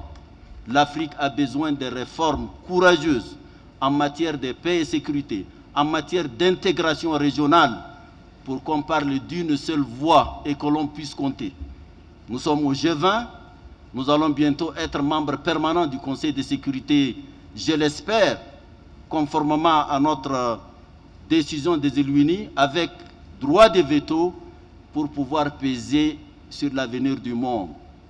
1,4 milliard d'habitants, 30 millions de kilomètres carrés, plus du quart des membres du Conseil des Nations Unies.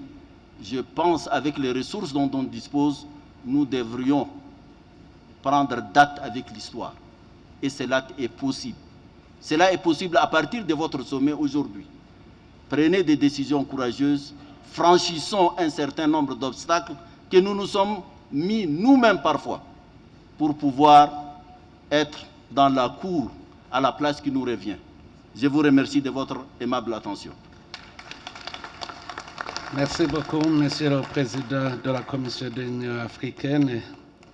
Et maintenant, je vais inviter Monsieur le Secrétaire exécutif de la Commission économique des Nations Unies pour l'Afrique, Monsieur Son Excellence, Monsieur Claver Gatete. The floor is yours.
Thank you very much.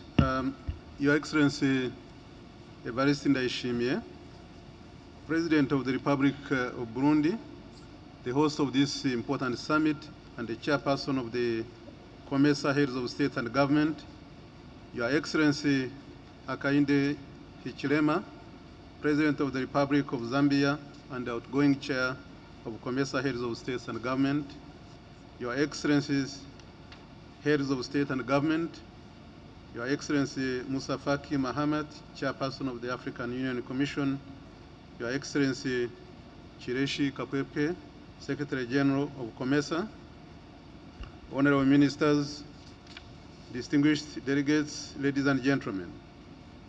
It is an honor to address the 23rd Summit of the COMESA Heads of State and Government as we convene under the theme Accelerating Regional Integration through the Development of Regional Value Chains in Climate-Resilient Agriculture, Mining and Tourism.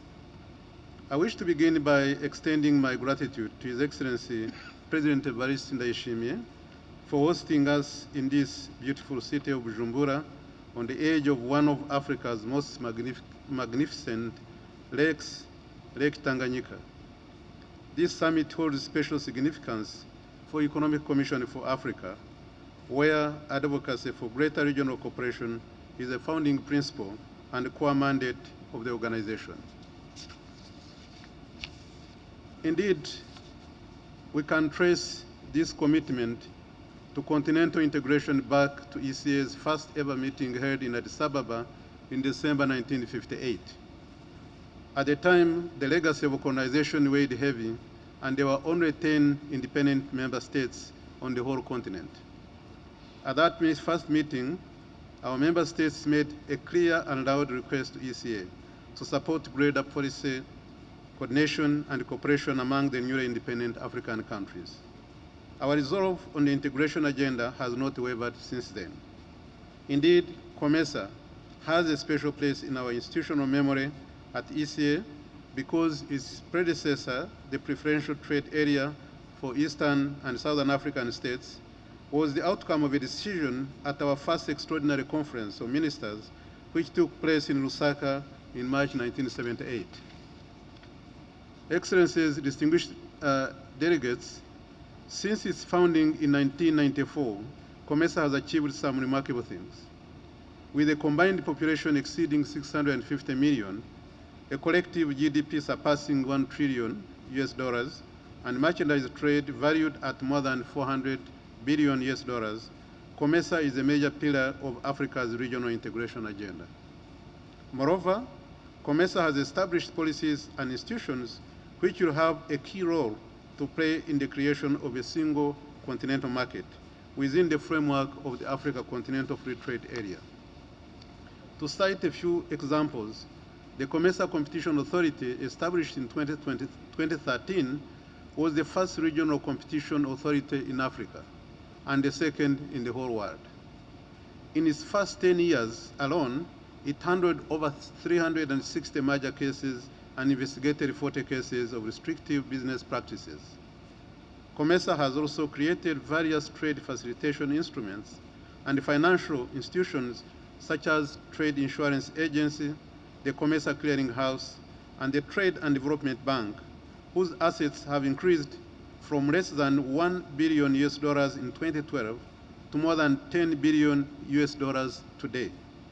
It is our responsibility to grow this bank to facilitate greater investments across the COMESA region and beyond. And I take this opportunity to congratulate my brother, Admasu Tadese, President of TDB, for this great milestone achieved in a very short time. Nor can we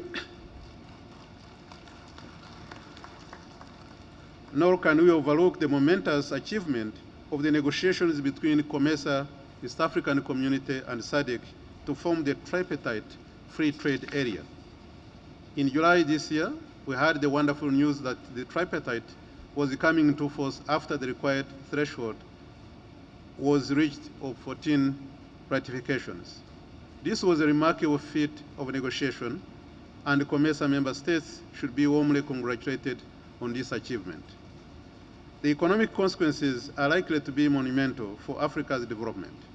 Collectively, the three regional blocs together constitute more than 60% of continental GDP. Four of the Africa's five largest economies, Egypt, Ethiopia, Kenya, and South Africa, are within the tripartite. So in many ways, COMESA can be understood in both geographical and economic terms as the backbone of the tripartite. As a result, what happens within the tripartite will have major consequences for the integration of the whole continent. It is important to remind ourselves that 80% of intra-Africa trade currently takes place within existing regional economic communities. Therefore, building bridges between regional economic communities is of paramount importance. And this leads me back to the CFTA. In the preamble to the African Continental Free Trade Area Treaty, the regional economic communities are designated as building blocks, meaning that their best practices and achievements are to be followed and incorporated into CFTA implementation. I sincerely believe this is the best way to deliver on the promise of creating a single continental market. Excellencies, distinguished ladies and gentlemen, allow me to return to the theme of this conference. Clearly, we must expand regional value chains if we wish to create a more integrated economy. This requires not only removing all the barriers to intra-Africa trade, but also creating the incentives for greater cross-border investment. Studies repeatedly show that FDI is handmaiden of trade. A 2022 ITC study identified over 90 promising value chains across the continent. And greater regional cooperation can definitely stimulate the emergence of such value chains, whether that is through collaborative efforts such as the Zambia-Zimbabwe Joint Agro-Industrial Park, the Southern and Eastern Africa power pools, or efforts to add value to the mineral sector. We all know that the demand for critical minerals will rise enormously over the coming decades. And so the question is Africa ready to take advantage of this, given its abundance of those critical minerals?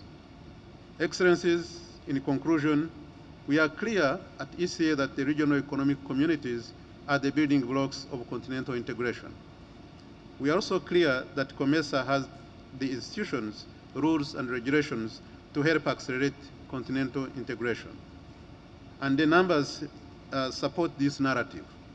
Total exports from COMESA member states to global markets have nearly doubled since 2022, and intra-COMESA trade has surged by over 70% between 2020 and 2023. It is also necessary to continue working closely with the CFTA Secretariat for better coordination to have maximum impact. ECA remains committed to providing technical expertise, innovative financing solutions, and data-driven policy support. Together, we can work towards an ever more integrated, resilient, and thriving COMESA. I thank you very much for your kind attention. Thank you so much.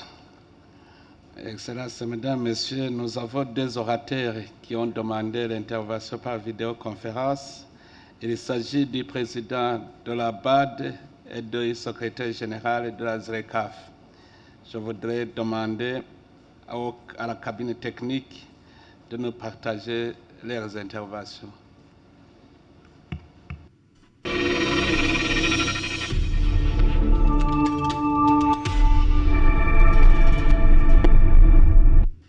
Your Excellency, Evariste Ndayishimiye, President of the Republic of Burundi, Your Excellency Hakainde Hichilema, President of the Republic of Zambia and Chairperson of the COMESA, Your Excellencies, Heads of State and Government of COMESA countries, Honorable Ministers, invited guests, ladies and gentlemen, thank you for inviting me to join you at this 23rd Summit of the Common Market for Eastern and Southern Africa Authority of Heads of State and Government.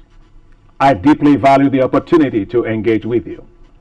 I wish that I could have been there physically, except that I am currently at the World Food Prize in Des Moines, Iowa in the United States, where I am with President Julius Maada Bio of Sierra Leone and President Samia Suluhu Hassan of the United Republic of Tanzania, who are here representing Africa together with me as we mobilize greater global partnerships for food security in Africa. The theme of this summit, accelerating regional integration through the development of regional value chains in climate-resilient agriculture, mining, and tourism, is fitting, timely, and fully aligned with the African Development Bank Group's new 10-year strategy, for which we are building a bigger, bolder, and better institution to support your efforts with our high fives, which are to light up and power Africa, feed Africa, industrialize Africa, integrate Africa, and improve the quality of life of the people of Africa. Your Excellencies, let me share some examples of how the African Development Bank is working with COMESA on these key areas. On Integrate Africa, the African Development Bank is the largest investor in Africa's infrastructure space. By July of 2024, the COMESA region, accumulating North, East, and Southern Africa, accounted for 59% of the bank's multinational operations. The bulk of the investments, 51% going into transport corridors, which are crucial for connecting landlocked countries and markets to ports. And some of these include the Northern Corridor, North-South Corridor, Nakala Corridor, and Mombasa-Nairobi-Moyale-Addis Ababa Corridor. The African Development Bank is connecting Burundi, Democratic Republic of Congo, and Tanzania through the Standard Gauge Railway project. This $3.9 billion project will improve transport connectivity along that central corridor, enhance regional integration and trade, galvanize industrial action in critical minerals, and facilitate the flow of agricultural goods, services, and people within the sub-region. The African Development Bank contributed $1.2 billion to this project through a mix of concessional and non-concessional finance, and mobilized additional financing from commercial banks, development financial institutions, export credit agencies, and institutional investors, as we are the initial mandate lead arranger. Similarly, the Nakala Rail and Port Project connecting Malawi and Mozambique, for which the bank is investing $636.5 million, is expected to boost COMESA's nation's export competitiveness and capitalize on the Africa Continental Free Trade Area prospects. Zambia is connected to Botswana through the Kazungula Bridge, which received $81.6 million in financing from the African Development Bank. This investment will enhance regional connectivity in the North-South corridor and strengthen COMESA's integration with the Southern Africa Development Community. Your Excellencies, at the African Development Bank, we believe that Africa can feed itself and must feed itself and the world. We want to ensure that 65% of the world's remaining arable land, which is in Africa, is put to good use to grow food for the world and making us a breadbasket for the world. Over the past decade, the African Development Bank's investments have restored approximately 190 million hectares of land back to productivity, built agro-industrial development parks to accelerate tremendous value addition, and it has made financing available to countries to boost food production. Now, take for example, Ethiopia. Ethiopia has seen its wheat production capacity grow tremendously under the bank's what we call TAAT program, or Technologies for African Agricultural Transformation. In just under 4 years, Ethiopia has become a net exporter of wheat. Incredible. Now, building on this experience, the African Development Bank has also recently launched a $94 million initiative, again in Ethiopia, to boost that country's climate-resilient wheat value chain development. We believe that this model can be replicated across other food commodities across the entire COMESA region. Your Excellencies, we are working to transform agriculture as well in the Rusizi Plain, which borders Burundi, Rwanda, and the DRC.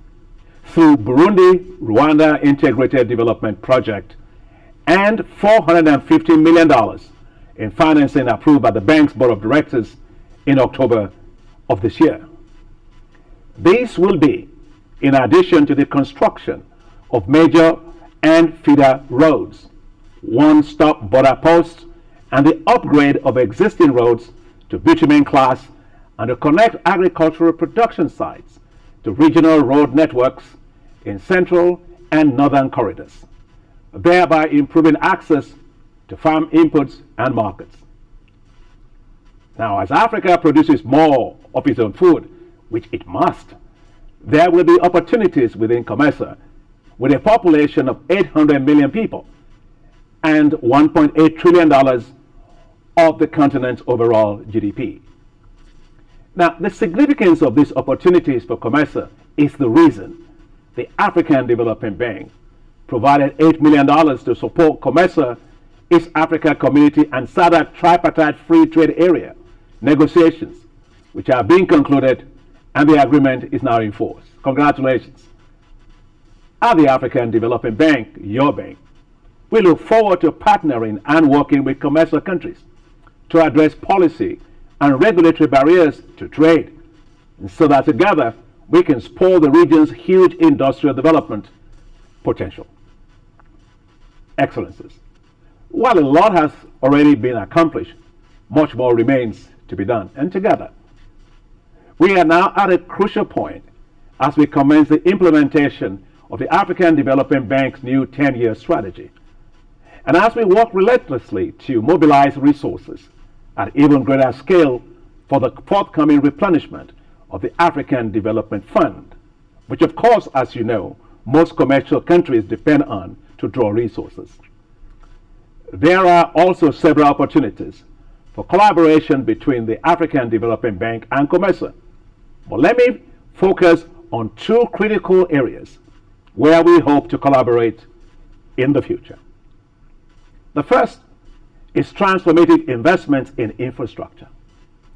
One such example is the $4 billion Lobito Railway Corridor project, connecting the Democratic Republic of Congo and Zambia with access to the port through Angola. This promises opportunities for value-added production in critical minerals across the approximately 550 kilometers of rail to be constructed. It also promises opportunities for manufacturing industries in several value chains that can be strategically located along the corridor, as well as investments in renewable energy. The African Development Bank's commitment to finance this project and work in partnership with others, such as the United States government, the European Union, the African Finance Corporation, and the host governments of Zambia, Angola, and DRC to raise additional financing is reflective of the deep ambition we have to accelerate Africa's development through transformative integrated infrastructure projects. Secondly, we are looking forward to deepening production capacities all across Africa by building on our recent experience in strengthening the pharmaceutical sector in COMESA. In 2022, the African Development Bank approved $7 million for the COMESA Pharmaceutical Development Project, focusing on combating counterfeit products and harmonizing pharmaceutical policies. The African Development Bank has also established the African Pharmaceutical Technology Foundation, APTF, based in Kigali, to help build the capacities of pharmaceutical companies in Africa. Overall, Your Excellencies, the bank is also investing $3 billion across Africa's pharmaceutical sector. We look forward to building on this work to promote Made in Africa pharmaceuticals so that we can build greater resilience in our societies. Let me close, Your Excellencies, by reiterating that there is a unique opportunity before us to create a faster track to Africa's prosperity. This will require strengthening your bank, the African Development Bank.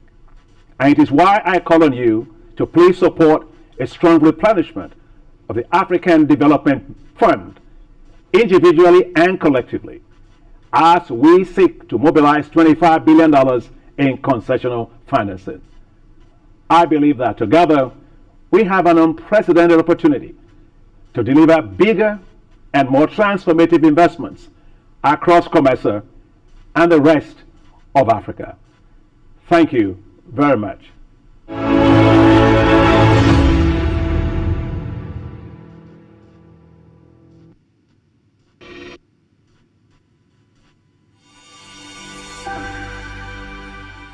Your Excellencies, our heads of states, Your Excellencies, Secretary General Medem Kapwepwe, honorable ministers, it is an honor to be invited to make the statement of support during the 23rd Summit of COMESA Heads of States and Government.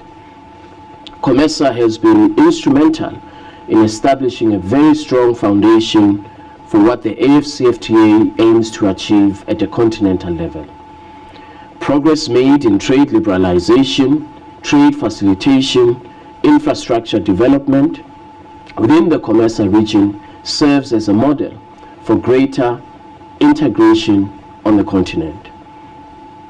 To realize our objectives, enhancing coordination between COMESA and other regional economic communities, as well as the AFCFTA Secretariat, is absolutely critical.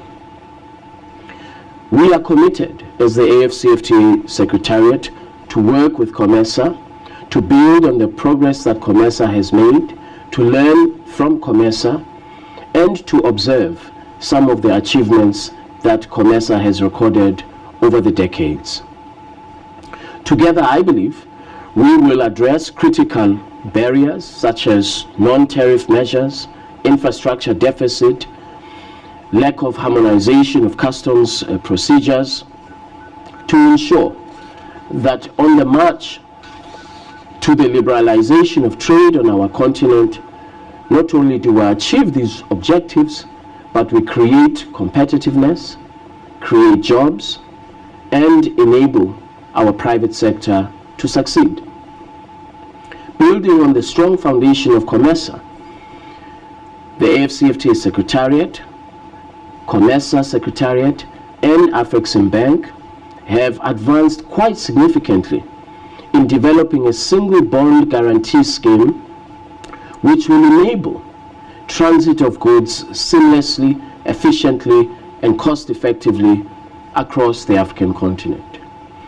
We are most grateful to COMESA for agreeing that the transit guarantee scheme of COMESA, that it is rolled out to the rest of the continent as a model for us to follow. For these efforts in collaboration to be successful, regional economic communities and the AFCFTA Secretariat must integrate their strategic plans and must integrate their efforts pointed at regions as well as continental levels. Of course, we will have to together confront challenges, infrastructure deficit, the cost of trade finance, the lack of harmonized customs systems are some of the challenges that we will have to confront together. I am, however, very pleased, Your Excellencies, at the results of the collaboration between the AFCFTA Secretariat and COMESA.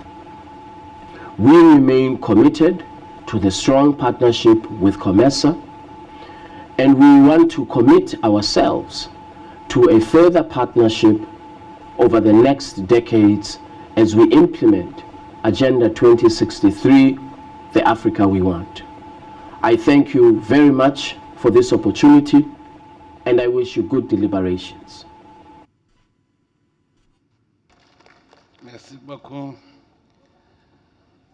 Excellences, Mesdames, Messieurs, nous approchons vers la fin des interventions pour ceux qui avaient demandé d'intervenir, mais s'il y a l'une ou l'autre délégation d'un pays membre de COMESA, il peut demander la parole.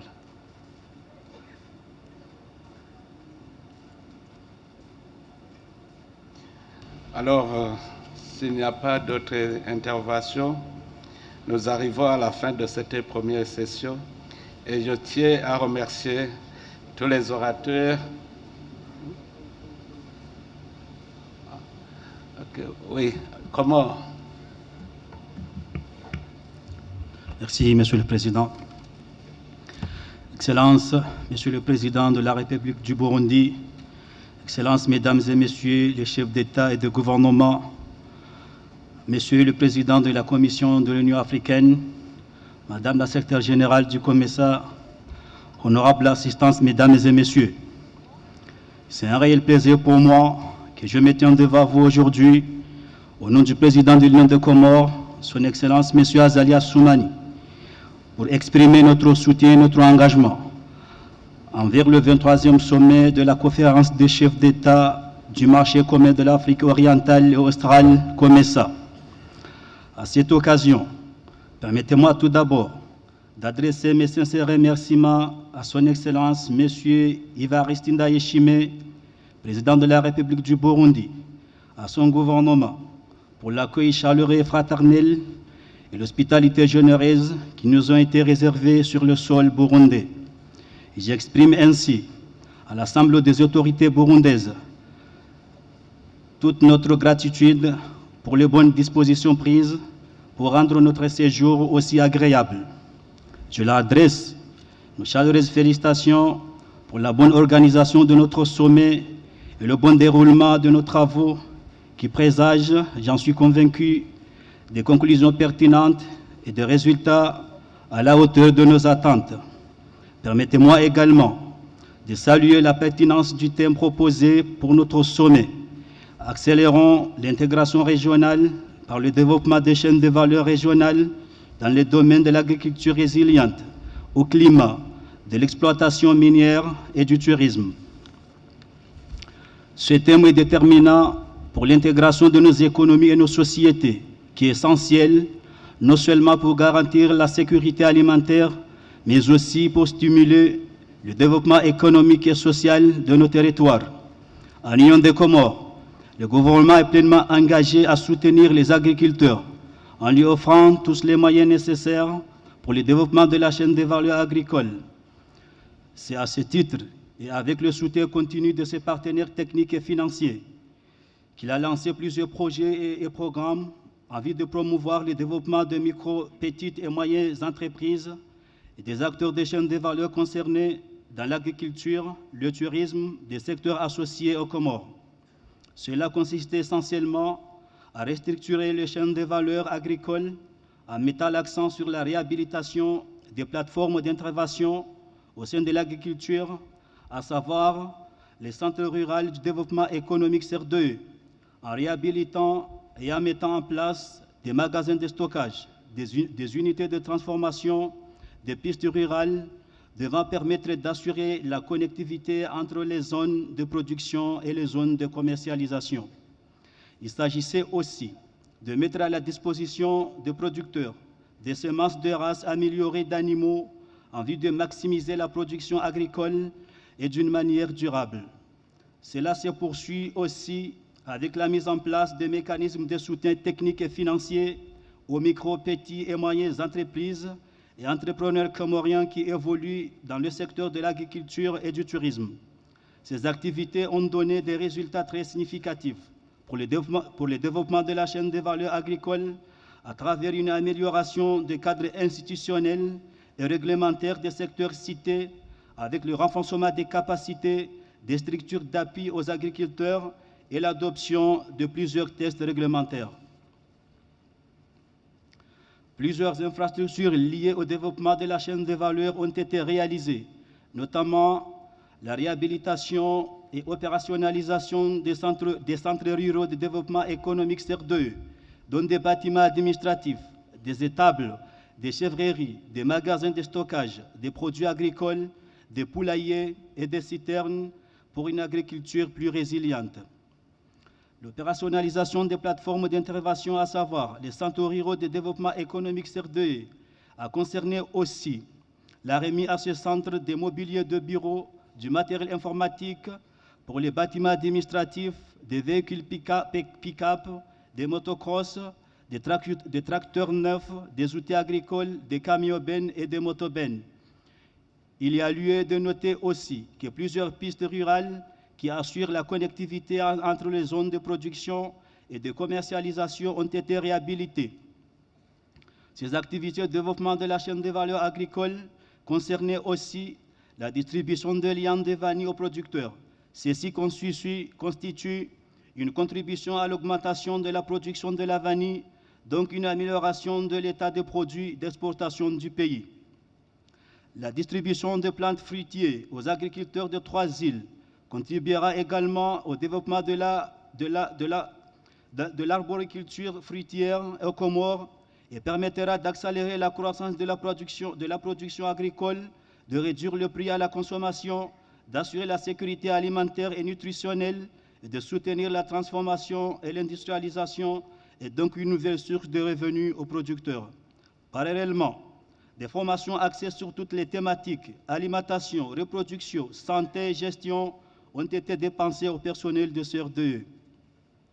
Excellences, Monsieur le Président, distingués invités, le tourisme qui constitue un levier de développement essentiel est un autre domaine où les Comores peuvent jouer un rôle clé dans l'intégration régionale. Nous avons l'intime conviction qu'en développant une offre touristique durable, nous avons l'opportunité non seulement de générer des emplois et d'attirer des investissements, mais aussi de promouvoir la paix et la compréhension entre nos peuples.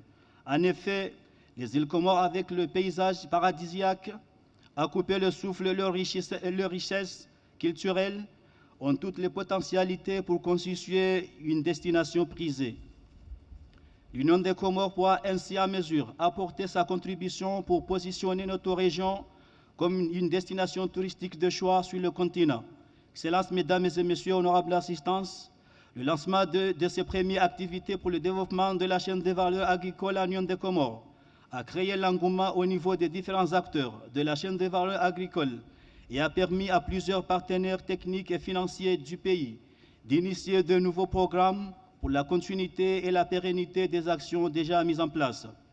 La chaîne de valeur aux Comores représente ainsi une opportunité sans précédent pour notre pays. En mettant en œuvre ces stratégies, nous avons constaté que nous avons non seulement amélioré notre économie, mais aussi garantir un avenir prospère pour les générations à venir. C'est pourquoi je voudrais, pour clore mon propos, souligner l'importance de la collaboration entre les différents acteurs de nos économies, gouvernements, secteur privé et organisations non gouvernementales. Chaque partenaire a un rôle à jouer, mais c'est ensemble que nous pouvons créer un écosystème favorable à la croissance et au développement durable de nos pays, de la sous-région. Thank you for your attention. Merci beaucoup. Voilà, Excellences, Mesdames, Messieurs, nous arrivons à la fin de cette première session et je tiens à remercier les orateurs pour leur allocution qui inspire à une intégration régionale plus effective. Ceci donne l'espoir que demain sera meilleur qu'aujourd'hui, car ensemble, tout est possible. Alors maintenant, je donne la parole au maître de cérémonie pour nous parler de la suite de cette session. Je vous remercie, Monsieur le Président de la conférence du COMESA. À présent, Vos Excellences, nous allons passer à la session huis clos. Mais avant cela, nous allons convier Leur Excellence à une photo de famille. La première photo de famille sera pour le bureau. Le nouveau bureau de la conférence des chefs d'État et de gouvernement du COMESA. Après cette première photo de famille, on aura une photo de famille des chefs des délégations des 21 États membres de la communauté de cette grande famille du COMESA. Ensuite, nous aurons une troisième photo de famille, les chefs des délégations, plus les représentants des organisations régionales et internationales. Et enfin, une photo de famille plus élargie avec les hauts dignitaires du Burundi ici présents, Son Excellence la Première Dame de la République du Burundi, Très Honorable le Président de l'Assemblée nationale, les anciens chefs d'État du Burundi et les anciennes Premières Dames.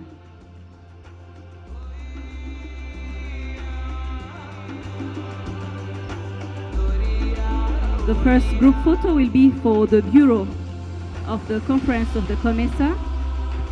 The next family photo will be for Their Excellencies, Head of State and Head of the Delegations. We will have the third photo with the representative of organization, regional and international, and the other one extended to the high authority of the country.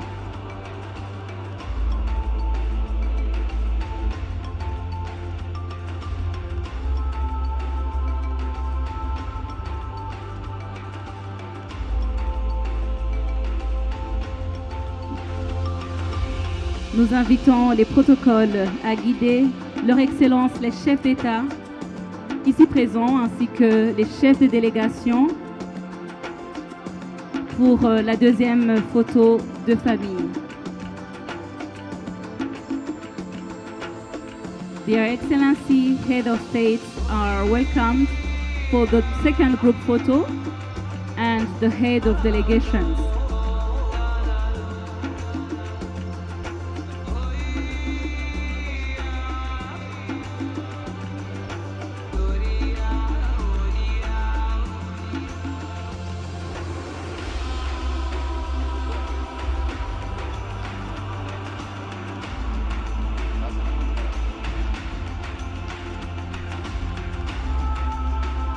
Les chefs des délégations des États membres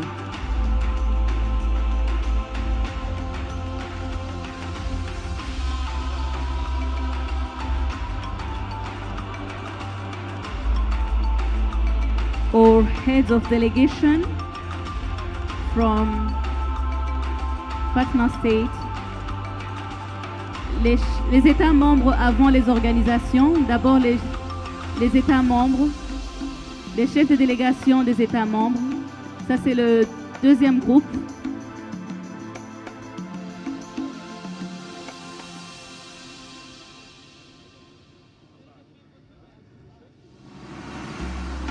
Nous voudrions demander une photo exclusive pour les chefs des délégations des États membres. Celle-ci, c'est avec les organisations régionales et internationales. Après, nous aurons les représentants des organisations régionales et internationales,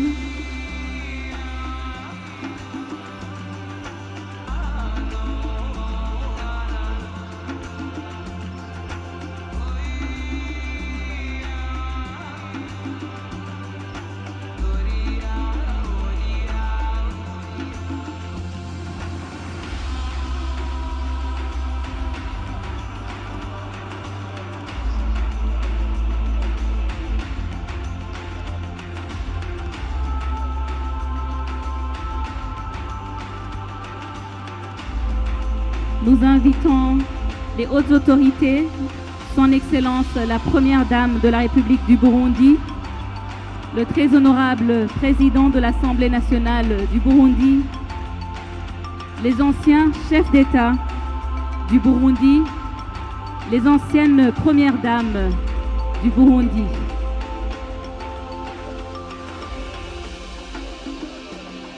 Let's welcome Her Excellency the First Lady of the Republic of Burundi to join the group photo. High Honorable the President of the National Assembly, former President of Burundi, former First Ladies of Burundi.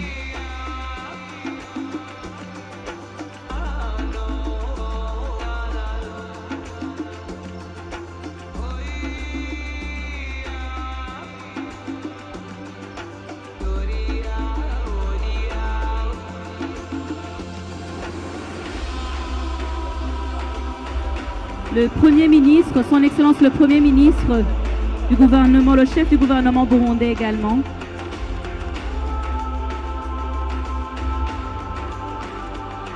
Nous invitons le Premier ministre du Burundi à rejoindre la photo de famille.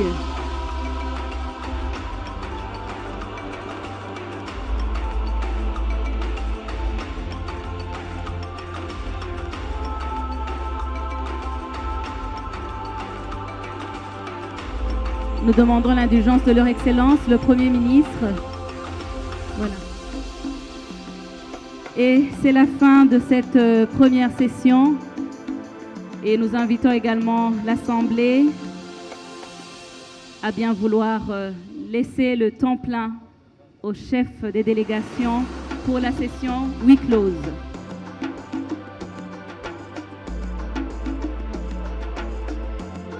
Le service protocole est prié de guider l'auguste assemblée. Nous allons rester avec le format 1+4.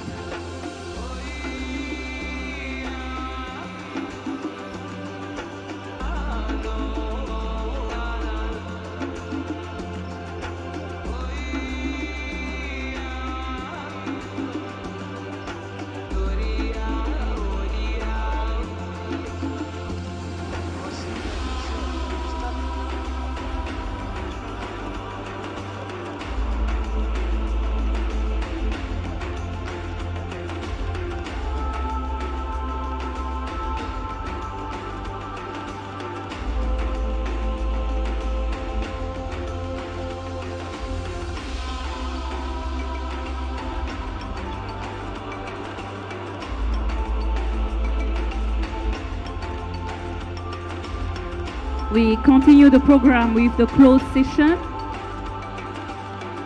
We invite the protocol to guide our guests who will not be concerned by the closed session.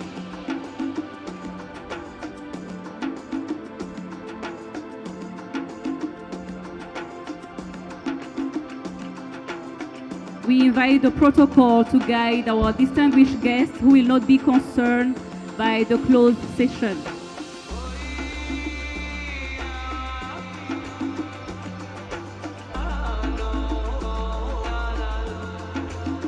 Le service protocole est convié à guider nos invités de marque qui ne sont pas concernés par la session huis clos.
Nous invitons également les médias à bien vouloir disposer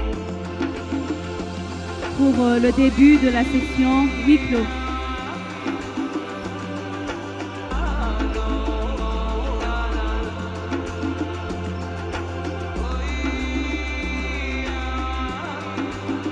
Nous invitons les médias ainsi que le protocole à bien vouloir guider l'auditoire qui n'est pas concerné par la session close pour permettre à leur excellence de procéder avec le suite du programme.